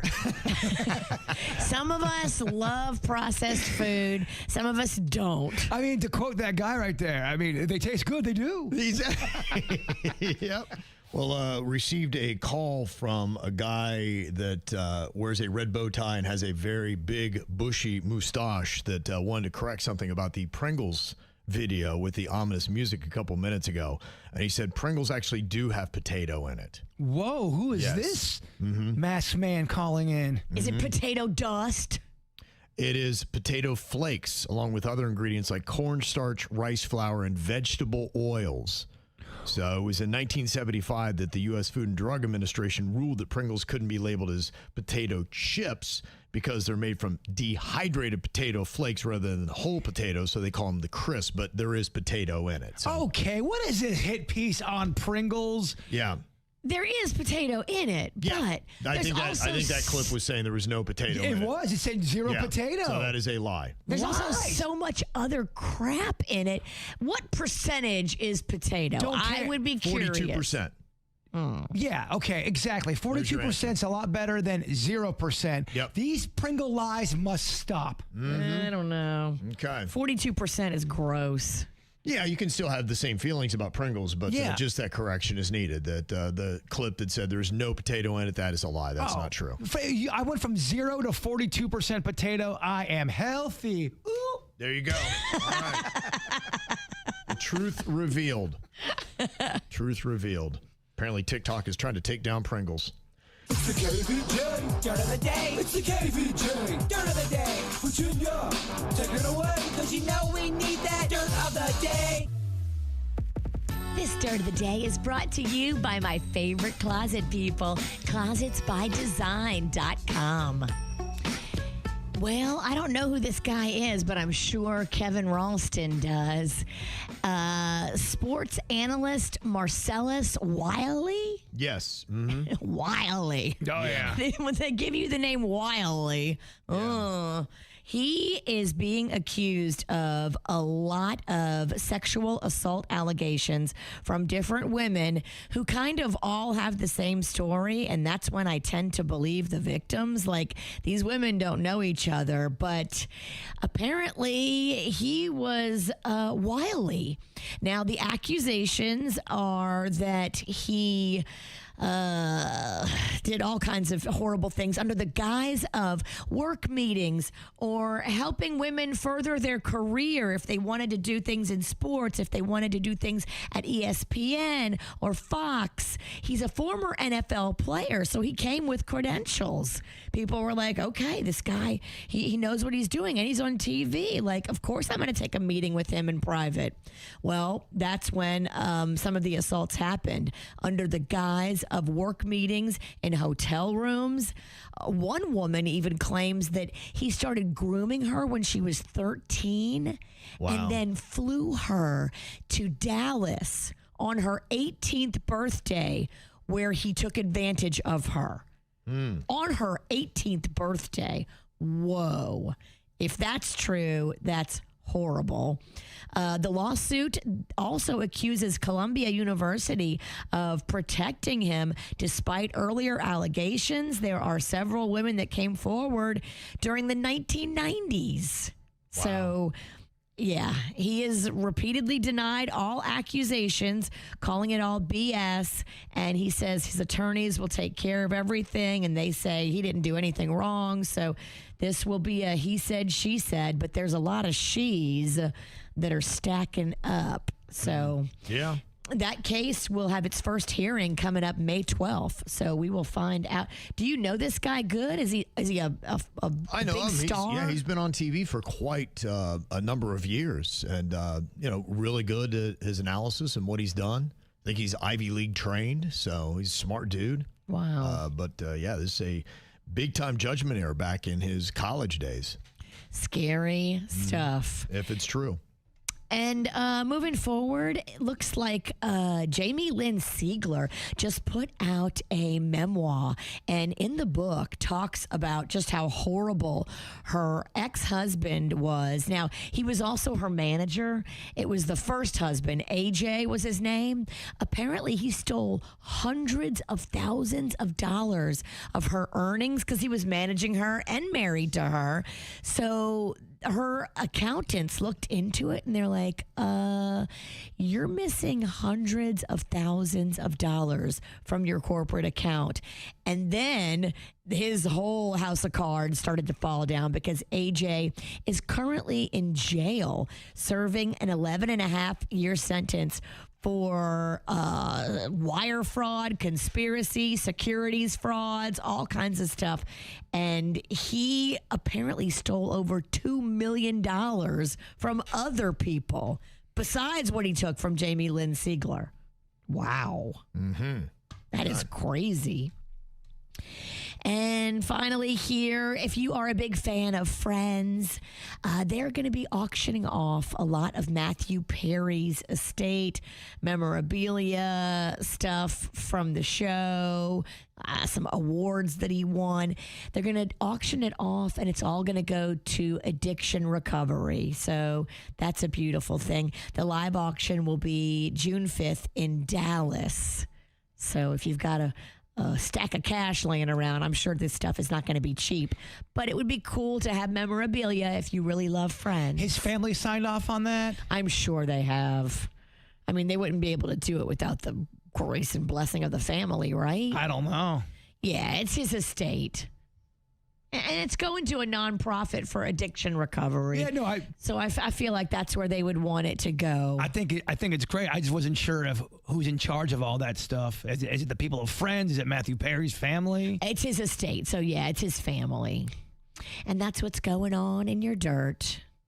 Well, we got somebody who wants to get a verdict here on KVJ Court because they want to know if working from home should mean that you're available 24/7. No, that's ridiculous. Not at all. Come on now. They said in their email, since switching to remote work, my boss will text and email at all hours and expects instant replies. And if we don't respond, he questions our dedication. Look, I am exhausted. I feel like I never leave work. So he said, well, if you want, come back to work and in the office 9 to 5, and then you'll have your off time be your off time. But if you're going to work from home, then you're going to be on demand 24/7. But I don't feel like that is fair. What do you think? I think it's time to maybe start looking for a new job. And here's what you can do to protect yourself in the future. Have clear, established boundaries and work hours before you start the gig. And yeah, it's a wild, wild west right now with people working from home, and we've never done this before, and bosses are testing the boundaries, and you're pushing back. Like, it's just how it's supposed to be. He's trying to get more out of you, but you have to say no at a certain point. The only thing I can think of is if they worked in the office before and they got all this work done while they're at the office and they now are doing stuff at home, if they're not hitting the same marks as they were in the office, the boss is going to be like, well, look, you're not hitting your marks and you're clearly at home. You're not getting the same stuff you would get done at the office. So that'd be the only thing I can think of. And I still think that's kind of pushing it. It sounds like there might be a side from the boss, and I'd like to hear his point on this because we're only getting the employee's point on this. Exactly. I would almost say, look, dude, if you want everybody in the office, just be like, that's mandatory. You got to come to the office to do your work and not play this game. Maybe he feels like he is offering it, so he's being flexible, but he's not being flexible at the same time, if that makes sense. Right. He thinks he's letting you guys do what you want by letting you work from home. So you're going to have to also dance when he calls you. Because I did hear of people who owned companies. I had friends who they own a company, and then during COVID, people started working from home, and they even told me, they go, just it's down. The work is down. They're not hitting their marks like they used to. Because people are sitting on the sofa eating Pringles, and that's not even a chip. Yeah, they're drinking wine. Like, oh yeah, I'll take a selfie. I'm working. Look, I'm on my laptop, but they're watching TV. If you're at home, you're going to be a little distracted. I think he needs to realize, because I'm sure he thinks that he's being flexible in this and he's giving them the option to be able to work from home so they can save on childcare or whatever the issues might be. But there's part of it where I get his point. 24/7 is unrealistic, but maybe you could say that if you are going to work from home, then your availability needs to be extended. It's not just a hard out 9 to 5. There might be some conversations we need to have up until 7 p.m., for instance, or something along those lines, and be like, that would be my compromise. And I think that is fair. Yeah, 7 p.m. is fair. 10, 11 p. is not. You're not a doctor. You're not on call for 24 hours. This is not, but you got to make sure you're hitting your marks too. Yeah. And how much do you love this job too? If you're not happy, you need to start looking for something else. And maybe don't let him know you're doing that, but start looking around and decide, this is not going to be for me because I don't want to battle this dude. And not everyone that works from home is loafing either. That's not what I mean. There's some people that go at home and they really do crush it, but I also know other people who do not. There are some people that are crushing it so hard. There was a whole thing on TikTok about this chick that got busted because she had 4 work from home jobs going simultaneously, and she was doing the work of 4 people basically every single day and pulling salary for all those people. If you're getting everything done and no one knows, I'm cool with it. You're hustling. I think for a while she was getting everything done, but then I think the walls began to collapse on her.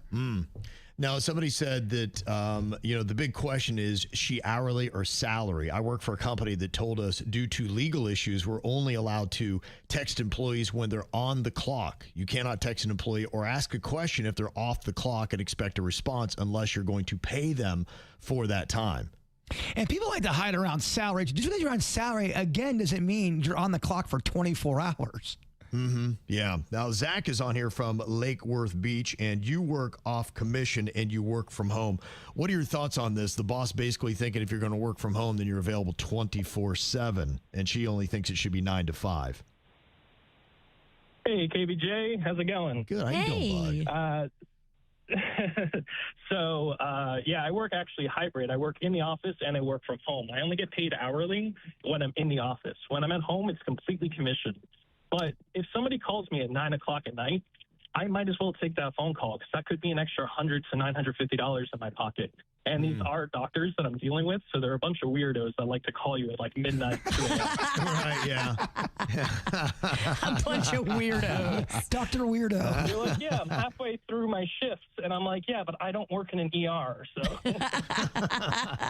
Yeah, I can see that. Yeah, to me, you got to incentivize it, or you need to have some other guardrails up on this. Now, another text says, I've worked from home since COVID, and I clock out at 5:30, and I do not check a thing until the next morning, and my bosses do not expect me to. And I work for a top 100 Fortune 500 company, and even though I'm working remote, they do not want me doing anything off the clock.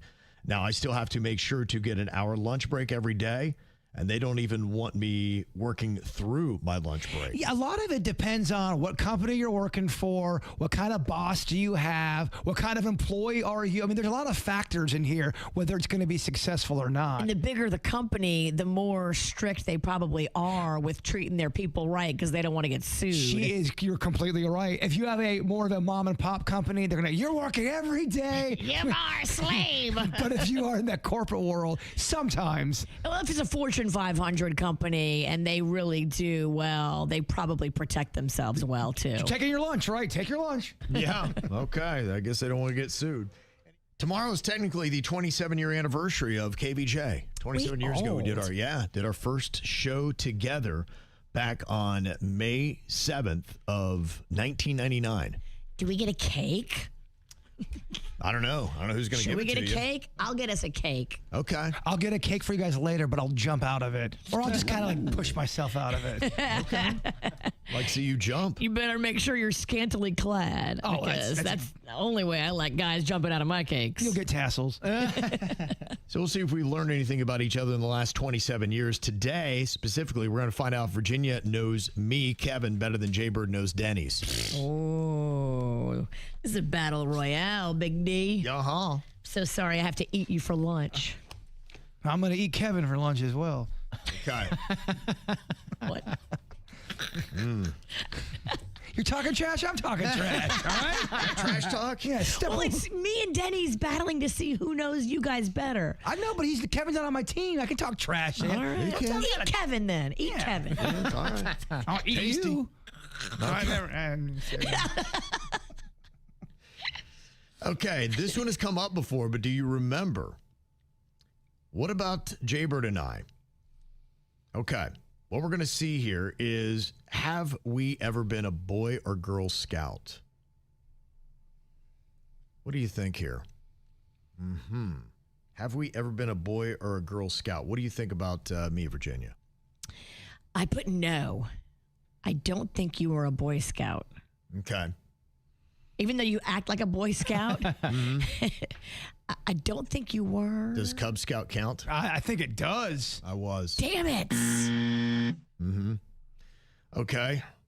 Denny's, what do you think about here with, what about with, let me see, Jbird knows Denny's. Okay, so Denny's is the object here, I believe. Jbird, do you think Denny's has ever been a Boy Scout? No, but he did go to Cotillion. He's right. I did not. I was not a Boy Scout. Not a Boy Scout. But I did go to okay. Cotillion. Okay, very nice. All right, Virginia, we're trailing already. Damn it. Man, Kevin was a Cub Scout. I forgot. Or a Sub Scout. He had a little weight to him. Oh. Okay, next up here, has myself and Denny's ever played Fortnite?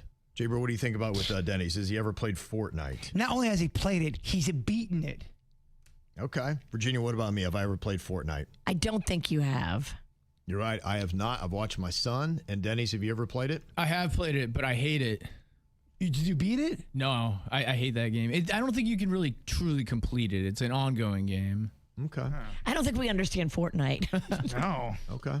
As these kids are too quick, man, and they talk so much trash. Dude, you know how we're Mario Brother people. Still a point. Jbird and Denny's have two. Virginia, we've got one here. Dang, we know each other better. Denny's and I, do we know our blood type? Do we know our blood type? Virginia, do you think I know my blood type?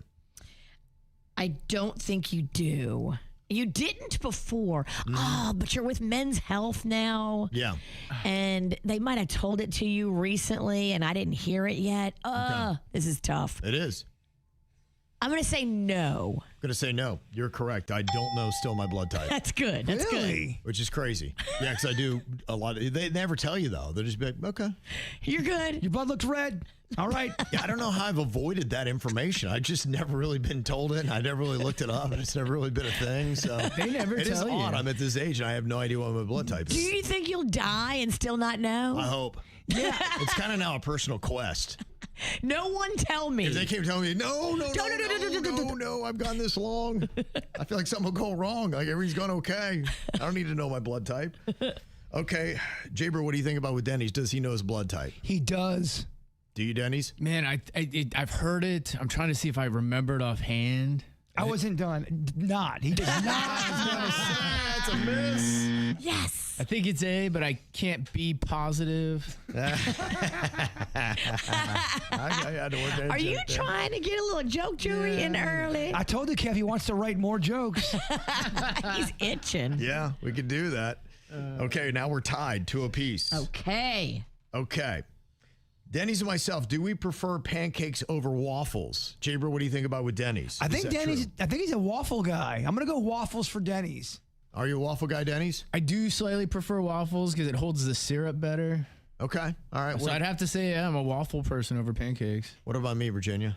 I mean, you are no longer a man that would eat that much carbs. But if carbs didn't count, Yeah. Kevin would pick pancakes. I could see him getting some kind of healthy waffle that's got some awful oat in it. He would do a protein pancake. It would be a protein pancake, and it tastes like powder. But Chocolate chip protein pancakes. I can totally see that. Virginia was Yeah. right on that. Yes. Okay. Still tied 3 apiece. Okay.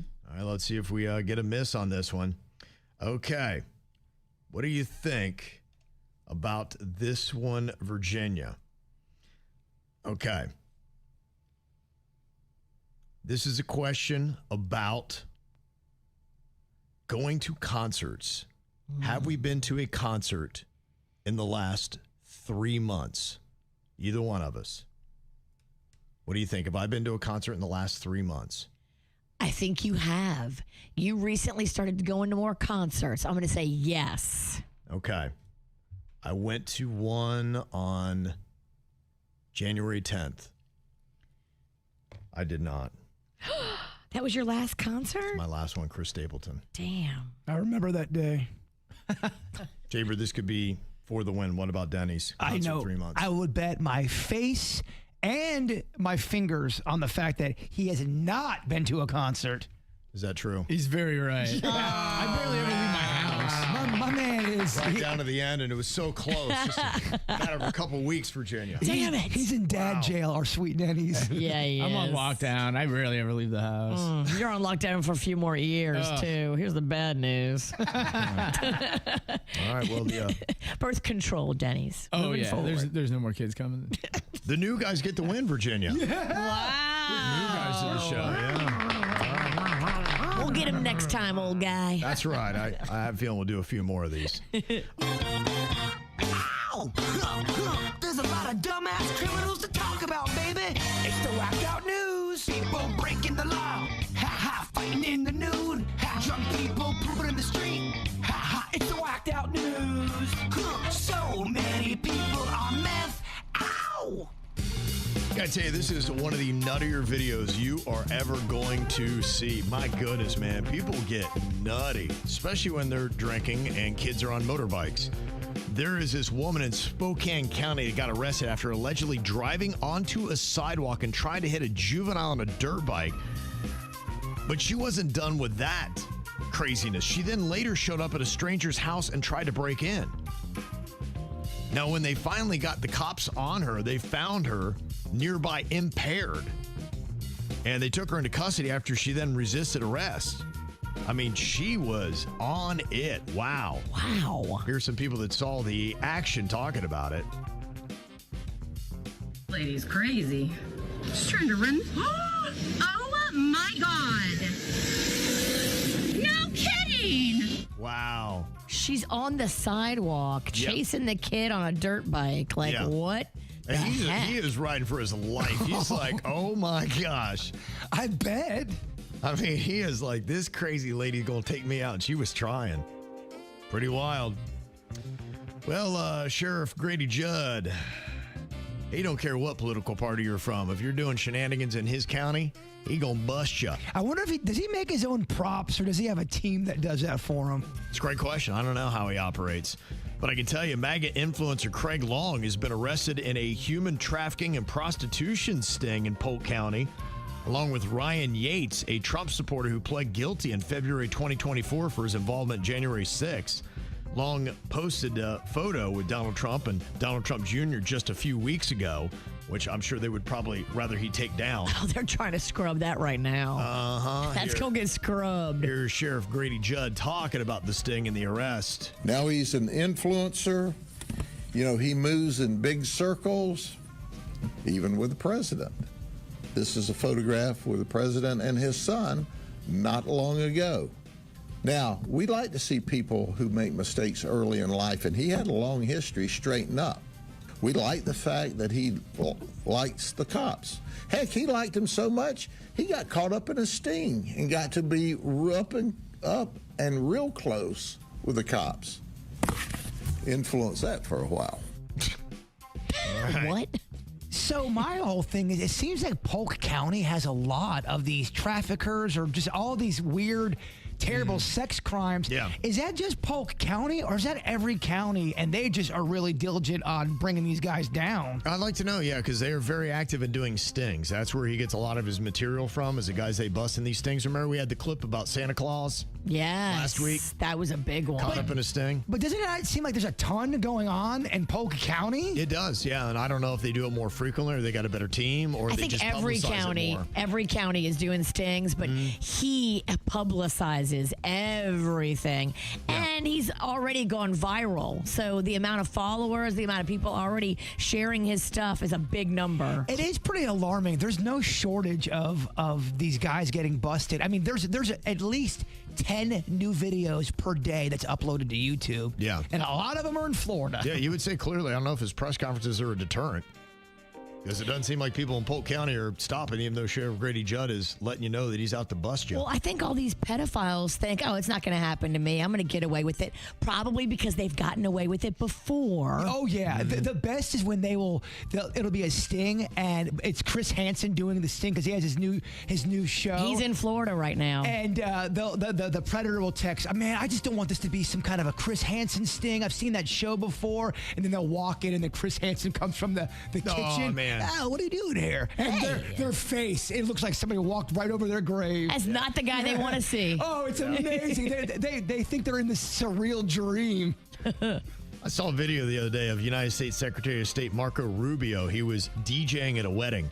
Looked like it was a family function, but he was back there behind the turntables and had the little headphones up. He likes some music. Wow. And if I had to guess, I would say he loves 90s hip hop the most. How do I know? Because of the press conference he did yesterday where he stood in for the press secretary who was out on maternity leave. They are facing real catastrophic destruction to their economy, generational destruction to their economy, generational destruction to the wealth of their country, imposed on themselves by the actions that they're taking. They should check themselves before they wreck themselves in the direction that they're going. Okay, do we know that one? Check themselves before they wreck themselves? Ice Cube. We got Ice Cube on that. Yes, that would be correct. All right, let's hear other references. So, look, the time's come for Iran to make a sensible choice. And it's not easy for them to do that, obviously, because they have a fracture in their own leadership system. And apart from that, I mean, the top people in that government are, to say the least, they're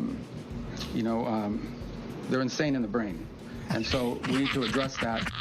Insane in the membrane. And so the bottom line is this. Whoop, there it is. Yeah. Okay, he's currently available to DJ your own party or wedding or bar mitzvah. Just call up Secretary of State Marco Rubio. Finally, these press conferences are interesting. There you go. I got to tell you, kids, watch out for rabid beavers.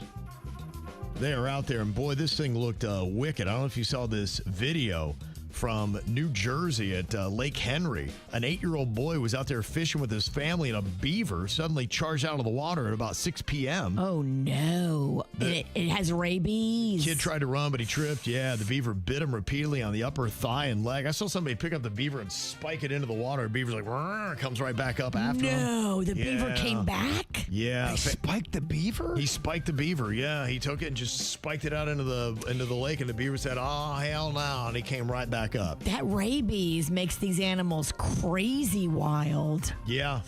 Yeah, it really does. That poor kid, he is going to need some therapy. Yeah, they had family members kicking and striking at the beaver. But I'm telling you, when you got a determined beaver, good luck. You got to take a baseball bat to that thing. As a kid, I always heard if you got bit by an animal that had rabies, you had to get, I think, 17 shots in your stomach. Now, I don't know if that was real or not, but it made me fear rabies. That was the thing. Yeah, it made all of us fear. A bunch of shots in your stomach? They used to have PSA for rabies, and they were horrifying. Oh, okay. Like rabies, they will kill you. Mm-hmm. Well, you'd mentioned earlier that your daughter is done with the year at Florida State, and graduations have been happening. And, there are a lot of kids, they like to maybe do a grandstand. So this is something that Seminole fans can hold over the Gators. Did you see the kid at the Florida Gator graduation that tried to do the backflip? No. Oh. Boy did not land the backflip, unfortunately. It's landing over him. Is he okay? He's just going to be humiliated for the rest of his life. I would argue maybe the mess up of the backflip is better. I don't know. It was so not even close to landing it. I almost wonder, had he ever practiced this before, or did he think this is the first time I'm ever going to attempt a backflip is going to be at my college graduation? It doesn't look that hard. Oh I'm my gonna try gosh. this. Didn't even get close. He just jumped up and came right down on his head. Like, you're like, this kid, oh my gosh. There is a type of person out there that will definitely try a backflip who's never tried it before if there's people around and they hear an applause. Well, he almost graduated to a wheelchair, so thankfully he's okay. Thank God he's okay. Yeah. They say that classes were canceled Tuesday at Forest View Education Center in Arlington Heights after a school resource officer lost his gun while using the bathroom. Oh, no. So he's pooping and he loses his gun. Where did he put it? He doesn't know, so he had to come out of the job and be like, I was taking a dump and I lost my revolver. That sucks. Yeah. I mean, there's only a few places it could be. Yeah, I can't figure it out. Did he put it down and someone took it? It's a great question. I don't know. I think that's why they called school and they're like, yeah, get everybody out of here. That's why I think he was dumping and not peeing. Because if you're... He was. Yeah.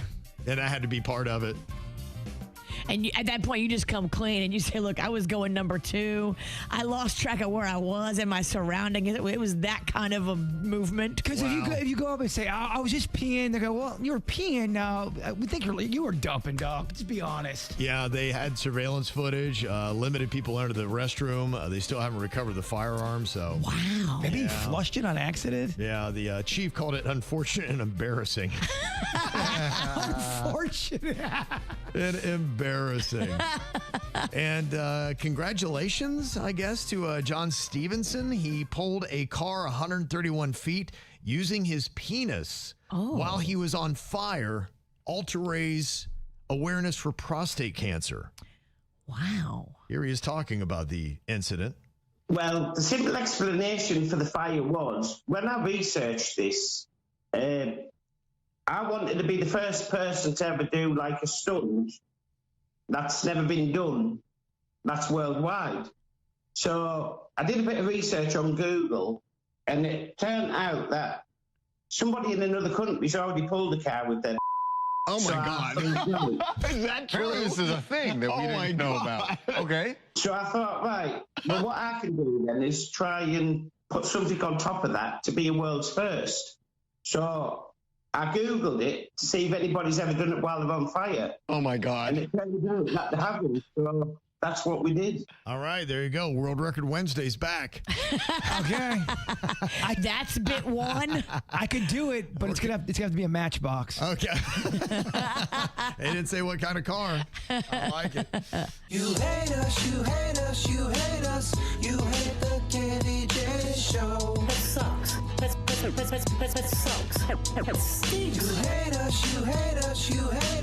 You hate the KVJ show. Kevin, you got the personality of a waiting room magazine. Outdated and nobody's excited to pick you up. You got the energy of a TED Talk nobody asked for. You hate us, you hate us, you hate us. You hate the KVJ show. Virginia, you don't stir the pot. You flip it, throw it, and blame somebody else. Also, what's up with your hyena laugh? Even your calm voice sounds like a seagull making threats. You hate us, you hate us. You hate the KVJ show. Bird, you start stories with confidence and end them in confusion. Who taught you how to speak? Sylvester the cat? I didn't know you could be a stuttering oaf and still make a living as a broadcaster. Anything is possible. You hate us, you hate us. You hate the KVJ show. Denny's, you move like you're being paid by the minute not to care. Your face looks like it's permanently buffering. You look like you relaxed. You don't look relaxed. You look like you stopped trying. You hate us, you hate us, you hate us. You hate the KVJ show. That sucks. What are you thinking about? What are you thinking about? What's on your mind? Are you thinking about? What are you thinking about? How do you feel about going to a concert inside of a movie theater? This is what AMC is going to do. They're going to start showing live concerts in theaters. The new venture is called Arena One at AMC. And they've got shows coming up with BB Rexa, June 17th, Paris Hilton on the 18th, and Maren Morris on the 20th. And the ticket prices are going to range from $40 to $75. I think this is the dumbest idea. At least at that price point, that is absolutely insane. So you're going to tell me I'm not going to actually see the artist. I'm going to go in there. I'm going to pay $40 to $75 to see Paris Hilton on a screen? Doing what? Well, DJing? Are you serious? The concert movie, Taylor Swift did well with it. It's Taylor Swift. And it was less money, too. Remember? It was like... Yeah, I think half the price of that. What are you talking about? $40 to $75? I'm like, they have to be kidding. There's got to be something else to this. BB Rexa, I mean, God bless her. She's a lovely lady, but I mean, come on now. I'm going to spend up to $75 to see her on a screen? Not even live. I can't even say, yeah, I've ever seen her. I've seen her on a screen. I don't know. I'm not seeing this, but they say that they're going to be doing it more in 300 AMC locations in 89 markets across the country starting next month, with more shows to be announced soon. But they're just doing whatever they can to make some money in these theater spaces. I think less people are going to the movies. That price point's insane. And look, again, Taylor Swift sets a bar. Don't think that that's like, man, no, people love Taylor Swift. They don't necessarily say that I love to go. And you know what? Michael is big now, too. So they're saying, look, you're talking about some of the most legendary artists of all time. You're not talking about Paris Hilton doing a DJ set.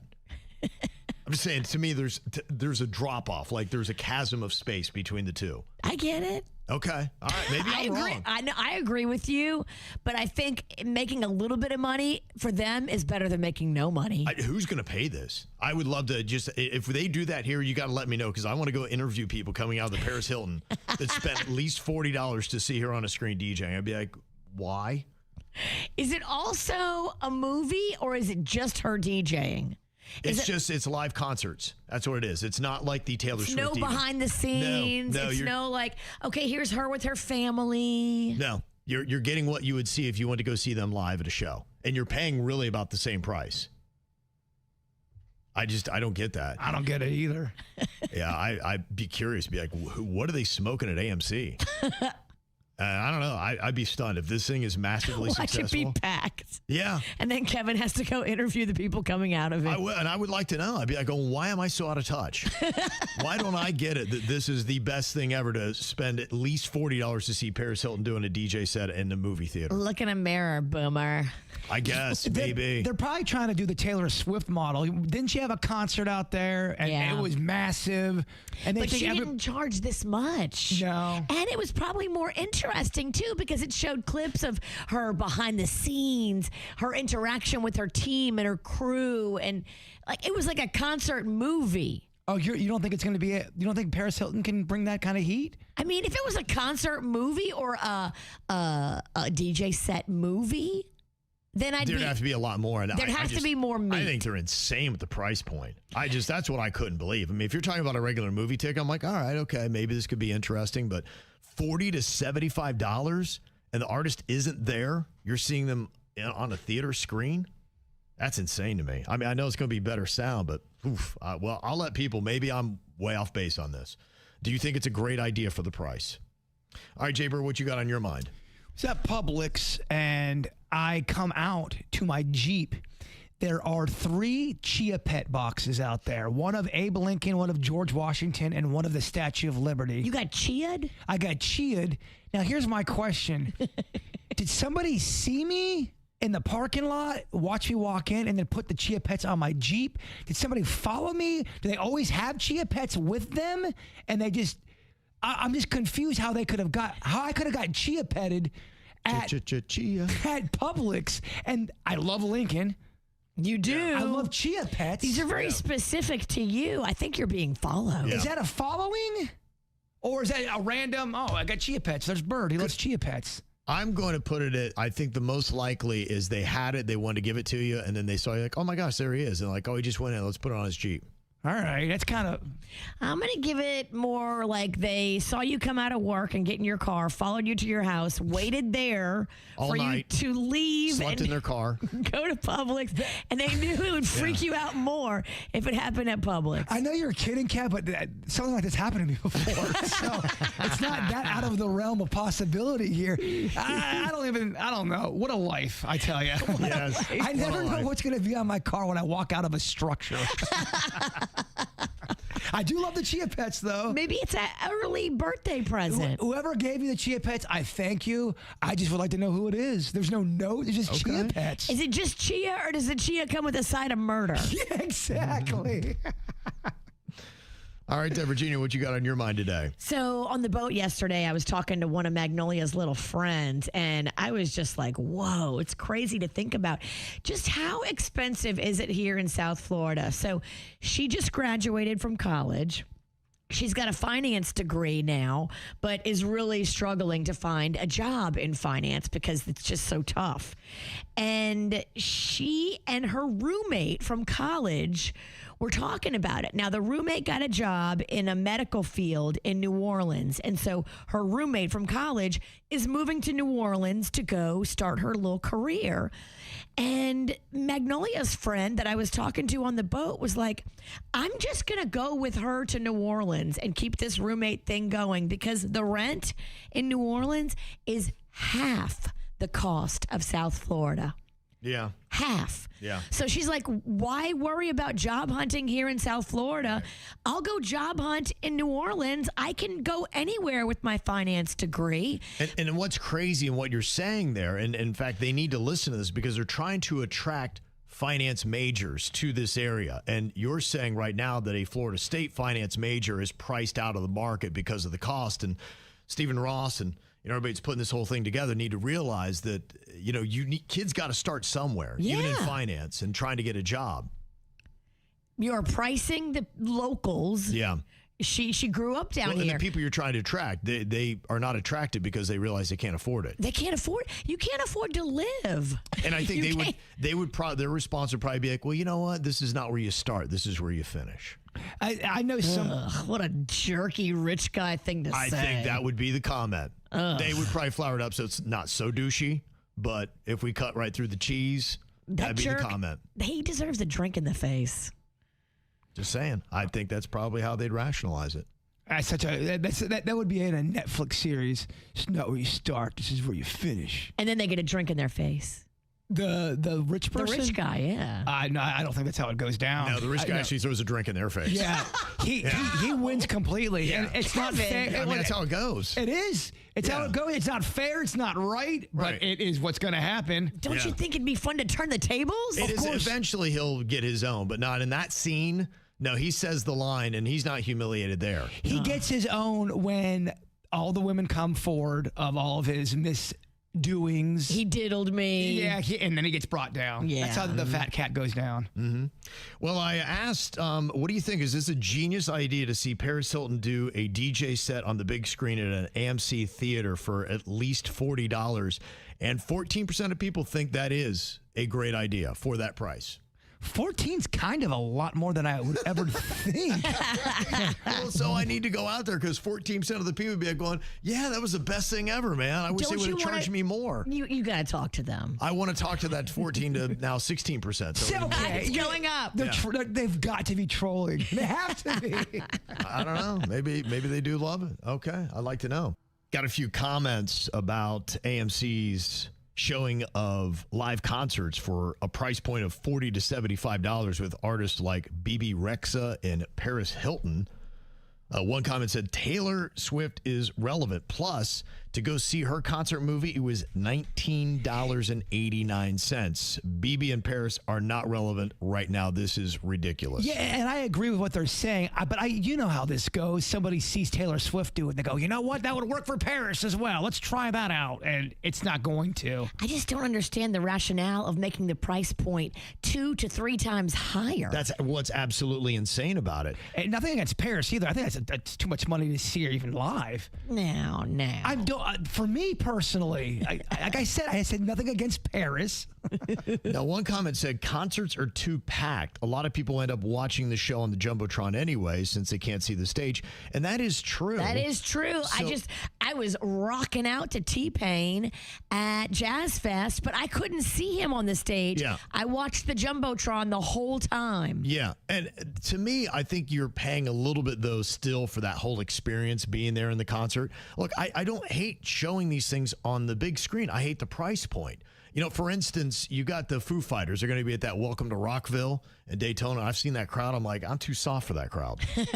they would just rip me limb to limb. Daddy's aged out. Oh, my gosh. They would rip my arms off and beat me with them. That'd be a cool show, though. Yeah. Horrifying. It'd be something. I don't need that. No. But if you had that show and it was in a theater and I could pay $15 to $20 to go see it, and it's the Foo Fighters that have been around for decades and have tons of hits, I'd do that. And 15 to 20, yes. Yes, right. And that would be about what I pay. I pay up to $20 to see the Foo Fighters in the theater, to see that Welcome to Rockville, just so I don't have to get my arms ripped off my body. You could pair it up with like a little maybe snack at the concession stand, the Growl Bowl. I don't know. You could. Yeah, You could. something fun. Yeah. No, guys? Cheat on your wife's sauce. Well, if they had like the T-shirt stands too, you could buy merch like you would at a concert. If they had everything else around there for a much lower price point, it does work. So they're almost there. It's not a completely terrible idea, but $75 for Paris Hilton doing a DJ set is. Yeah, that price point is obnoxious. Yeah. Now, these restaurants sometimes put a foot in their mouth, and I'm wondering if this is a foot in mouth situation here with the CEO of Chipotle, Scott Boatwright, who made a comment about getting larger portions at Chipotle. If you want more, you should ask for a little more. Promise you. There's never a team member on that line is going to say no to you. We will continue to put heaping spoonfuls of food in bowls and Doritos. Okay, so if you want more, you get more. You tell them, be like, no, keep it coming. I want more food, and that person will deliver it to you. If you're in line and they're putting it in the bowl, you're like, no, I want some more chicken for no price. They're going to give you some more. They're going to give you more. You got to ask for it, Virginia. He said if customers politely request it, he said that staff are not trained to deny reasonable asks. It has always been our brand ethos, and it is still to this day. We serve big, beautiful bowls and burritos. No questions asked. So you're not skipping people? We are not. I tell my team all the time, put as much food in that bowl and burrito as you possibly can. I want the consumer to tell you it's too big. We're about abundance. We're about value. And value equals benefit over price. If I can hold the price constant, which I am working hard to do, even in the face of mid-single-digit inflation that I'm seeing in my businesses, I'm not passing that off to the consumer. Okay. Are you buying this? Go in there today and ask, I want some more chicken. Or as you would say, chicken. Chicken. I think there's a point where they do charge you double meat. Excuse me. I got to get to the finer points here. Yeah, it does not include meat. Yeah. Meat is more. Double meat charges. We're only going to give you the really cheap ingredients like rice, so it You gives want the more illusion. rice? Yeah, You got more rice. Yeah. You want the cheapest stuff we got? We're going to load up that bowl with a bunch of filler. See all these Jedi mind tricks? You're thinking because it does. It You got to pay for double meat. When you hear that, though, it does sound like, money. you want a little bit more chicken, you get some chicken. No, Just you- ask for it. Yeah, you do. You do for like $4 more. You can get double meat. Yeah. Oh, I know you Keep can. it coming. I don't care. I'll fill up this trash can. I knew something smelled off. Yeah, that's kind of what it is. So if you do see that, I mean, I don't know. That's where it goes. So it does, in a way, put his workers in a very uncomfortable position because now they're going to have to explain that. Be like, no. What he said, yeah, more, but and they go, he didn't say filler, and that's where they've got to work out. So he looks like the hero in his clip where he's like, you want more? You just ask You him want for more more. They give you more. beans? You can have more beans. He didn't go. You notice that he didn't go into that, and it probably is like, well, what more means is you give them rice. That's it. That's the only thing you can give more of. And I thought he even said, they'll give you a little bit more. I thought he said a little bit more. Reasonable. Yeah. So he also doesn't want the bowl to be overfilled to where it's pouring out, or for the burrito to be so fat it can't be properly wrapped. And the other thing, too, is everybody at every Chipotle restaurant has to know about this clip, has to understand when a customer says, I'll take a little bit more. They're not going, you can't get more. Now there's like The heat is on starting today. It is. The heat is on. People are seeing this. It's going all over the place, and there's going to be a line coming out of Chipotle with angry people. You might have Chipotle fistfights today. I hope not. I don't wish that on any fast food establishments. But when you tell people they can have as much as they want and you don't specify that it's not the meat, Yeah. you set yourself up. The CEO said it. Watch, look at my phone. He said it. People are going to have that clip queued up, ready to go. And then they got to do the explanation, what he should have said on that stage. Household hack, fact, or fiction. You've heard these things. Are they actually true or not? Some are not. Like, for instance, if you put a penny in your mouth, can you beat a breathalyzer? I had heard this. I was like, oh, that's all it is because it throws off the calibration. You buy yourself some time to maybe sober up and get underneath that mark. What do you think? Is that actually fact or fiction, Virginia? I bet you it's fiction. If I'm drinking and I put a penny in my mouth, I'm definitely going to swallow that thing. You're going to choke to death. I think I get it down my gullet. Yeah, this is something you do when they're about to apply the breathalyzer test to you. Yeah, not while you're drinking beer. I think this is I think this is not real. You're going to say bunk? Bunk. You are correct. It is bunk. Yeah, completely ineffective. They say modern breathalyzers are not fooled by coins. So if you've heard that, it's not going to do any good, and they'll see right through it. Be going, oh, you heard about the penny trick. Sorry, dog. And have you ever put pennies in your mouth before? It is horrible. No, that's so gross. Do you know where pennies have been? Yeah, I heard a story about someone putting them in their mouth. Oof. No, I did it as a kid. It was awful. Okay. No thanks. Kids are dumb. They are. I was like, why am I putting pennies in my mouth? Have you ever heard of freezing jeans instead of washing them? No. Okay, to, I guess, get rid of odor and stuff like that?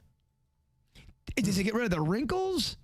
Does it make it stiff? You saying for like cleaning it? I guess it's just to, get the funk off of it. Because some people believe that you shouldn't overly wash jeans, that, they look better with wear and tear. And so you don't want all that bacteria and stuff. So you just throw them into the freezer.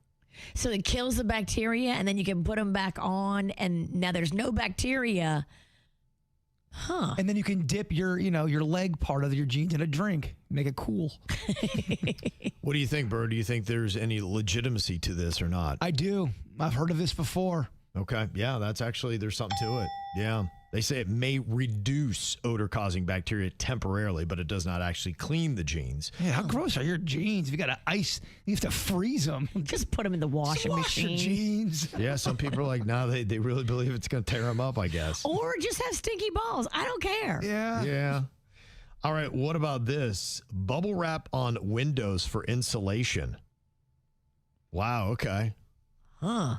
I mean, it's not going to look classy when people come over. Yes. But I feel like, any layer of anything could help, right? Yeah, if you double taped that, you put 2 rounds of that, I think it would. Yeah, you're right about that. Yeah, that's actually legitimate. That is some trailer park insulation. It is, and I wouldn't be able to help it. I'd have to pop the bubble so it would look really ratty. But you got to do what you got to do. Yeah, I guess. If, especially if you're having a hard time keeping your house cool, in the summer, and you're like, I'll try anything because all the cool air is going out these windows. Put bubble wrap on. It's going to look terrible, but if you it'll got be big cool. cracks, You got to do what you got to do sometimes. got to do what you got to do. Wow.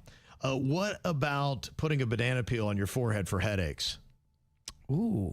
Is there legitimacy to Now that you one? smell like delicious banana, and it's going to make you hungry. I have a headache, but I don't have a banana at home, but I do have banana pies. Will that work? Can he rub banana pie all over his face? Will you take that, Kevin? You can do whatever you want because regardless, it doesn't work. Shocking. Yeah, there's no evidence. What about putting a bar of soap under your sheets for leg cramps? These all sound great. I would try that. Okay. Bar of soap for leg cramps. It sounds made up. It is made up, yeah. Don't waste your time on that. Okay. What about putting mustard on a minor burn? Does that help? I feel like no. That definitely does not- Vinegar? That seems Yeah. like that would not be cool. In fact, they say not only does it not work, and if somebody told you that, they're lying, but it could irritate your skin. Yeah, totally. That's vinegary, and I don't want to put that on an open wound. Mm-hmm. How about garlic in your sock to cure cold? I've done that before, and it did not cure anything, and it made my room smell like a gross fast food restaurant. And it tricked my brain because I kept on thinking I was hungry. I'm like, am I smelling cheeseburgers? They also say put onions in your sock to pull out toxins. I don't know if that works either. Or maybe that's the one. I did something with socks and onions, and I think I was doing the toxins. Yeah. Onions and garlic. I think they say that all that pulls out toxins, but I don't know if it's real. But there are some people that really do believe this. Yeah, and you'll hear this, and they swear by it. They'll be like, no, I even tried it, and it worked. But the garlic in your sock to cure cold, they say that is a myth. They say garlic has some antimicrobial compounds when eaten, but the socks with it do nothing. That sounds like some medieval kind of remedy. Yeah, put socks in you, or put onions in your socks. Yeah. What about duct tape for warts? Ugh. I think that does work. I think if you cut off the air supply. I'm going to push back on this. We're playing Am I Close? Yeah, I don't think they work. They say there is some evidence that it could work. The studies are mixed on it, but duct tape occlusion therapy has shown some success for common warts because it cuts off the air supply. Yeah. Oh, wow. Look at this, brainiac. What about using peanut butter to remove gum from your hair? That does work. I know for a fact. I've seen it work. I trust him because I know he's gotten lots of gum in his hair. We always had gum in our hair as kids. All of us did. I believe you. Yeah, they say that there is some legitimacy to it. Oils and peanut butter can help loosen gum, though it's going to be messy. They say cooking oil actually works better. Yes, peanut butter on your body gets extremely messy. Yeah, Tell us more, naughty boy. No, it was actually a stunt I did. I walked out in public covered in peanut butter for a reaction, and I got reactions. The dogs loved me. What about putting cabbage leaves in your bra for soreness? I've heard that. I think that's real. That one is real. Yeah, they say it's actually legitimate. Commonly used for breastfeeding-related breast swelling, the cooling effect may actually reduce discomfort. Okay, it's the cooling effect of it. So if you put anything with a cooling effect, does it work just as well? Is it really the leaf, or is it? I think maybe it's the shape of the leaf, too. It's perfectly booby shaped. Right, and then it is cool. I think it's the coolness. It's like almost if you had an ice pack. You could do it instead. Okay. But an ice pack doesn't conform the same way. Right. I think that would go pretty hard if we all did a calendar and we all had leaves on our boobs and kind of like do some like positions. So pretty hot. I think it's real hot. Mm-hmm. We should have done this 20 years ago. Or not at all. Activated charcoal for whitening teeth. I've heard this. I've heard this too. But does it work? They say it works somewhat, but it is risky. It may remove surface stains, but it's abrasive and can damage enamel with frequent use. Yeah, that abrasive and damaging your enamel, you don't want to mess with Well, that. I don't do that. I want somebody like my family. I tried it one time like this. It just, when I started thinking about it, I'm like, this doesn't make sense. It feels wrong. It didn't feel natural. It did not feel like the right thing. I Like stopped it. I'm doing what here? Right. I did it one time and quit it. And what about mayonnaise to fix wood scratches? Ooh, if that's real, because I have some wood scratches. Yeah, my mom would do weird things like that. When furniture was scratched, she would go into the refrigerator. Now, whether it worked or not, in her brain, she thought it worked. Yeah. But she would do stuff like that. They say this is sort of legitimate. It can temporarily improve appearance by moisturizing wood, but it doesn't really truly repair the scratches. But it may at least make the aesthetics of it look a little bit better. Okay. So it's not doing what it says it does, but it does make it look a little bit better. And I heard, too, mayonnaise in your hair is good for it. It makes it soft. Myth? You smell like deviled eggs the rest of the day. Some of it does work. I mean, they said beer rinse for shiny hair is partially legitimate because the beer proteins kind of add some shine. I don't know if I can do that, though. That's wasting beer. It does, and they say it's not that effective. So, I mean, unless you're just trying to kill bad beer, then, yeah, don't do that. When in doubt, you ain't got no marinade, use Mountain Dew as your marinade on your chicken. There's your little hack. Wow. It does work, my friends. Mm-hmm. If you want sugar caffeine chicken. Do I really want sugar caffeine chicken? I'm telling you, it's delicious. It is, yeah. I bet. There's a 23-year-old FIU student, Gabriela Saldana, who is in a little bit of trouble. She got arrested after making a joke in a large WhatsApp group chat that referenced Israeli Prime Minister Benjamin Netanyahu. There was over 200 classmates discussing a capstone project event at the Ocean Bank Convocation Center, and Saldana wrote, "Netanyahu, can you please drop bombs on FIU? Finals are next week, and I'm not ready." Oh, no, girl. Now, she's trying to say it was a dark humor joke, referencing a trend on social media where users sarcastically asked for intervention in everyday situations, but other students in the chat didn't find the message funny and reported it. She allegedly followed up with more messages leading to a police investigation, then was charged with a felony. I'm wondering if this is the body cam I saw, because it was another teacher talking. She made a joke, but it was about like shooting up the school, and they got her. They fired her, and she got in trouble. I think this one's a different story, but This was a student. yeah, this one's a student. Got you. That had done this. Yeah, so they got her for making written threats to kill or do bodily harm. She was held on a $5,000 bond, faced potential expulsion or disruption. And, her public defender is arguing that, it wasn't meant to be a true threat. It was just kind of an ironic comment, citing the context matters under the First Amendment. And this is one of those questions about freedom of speech versus, okay, you don't have a freedom to threaten, and so that tiptoes on it. Dark humor and things being taken the wrong way. What is right? What is wrong? Again, her quote was, "Netanyahu, can you please drop bombs on FIU? Finals are next week, and I'm not ready." Now, to me, this is clearly a joke. Whether you think it's funny or not, or it's a poor joke, that's not what I'm debating.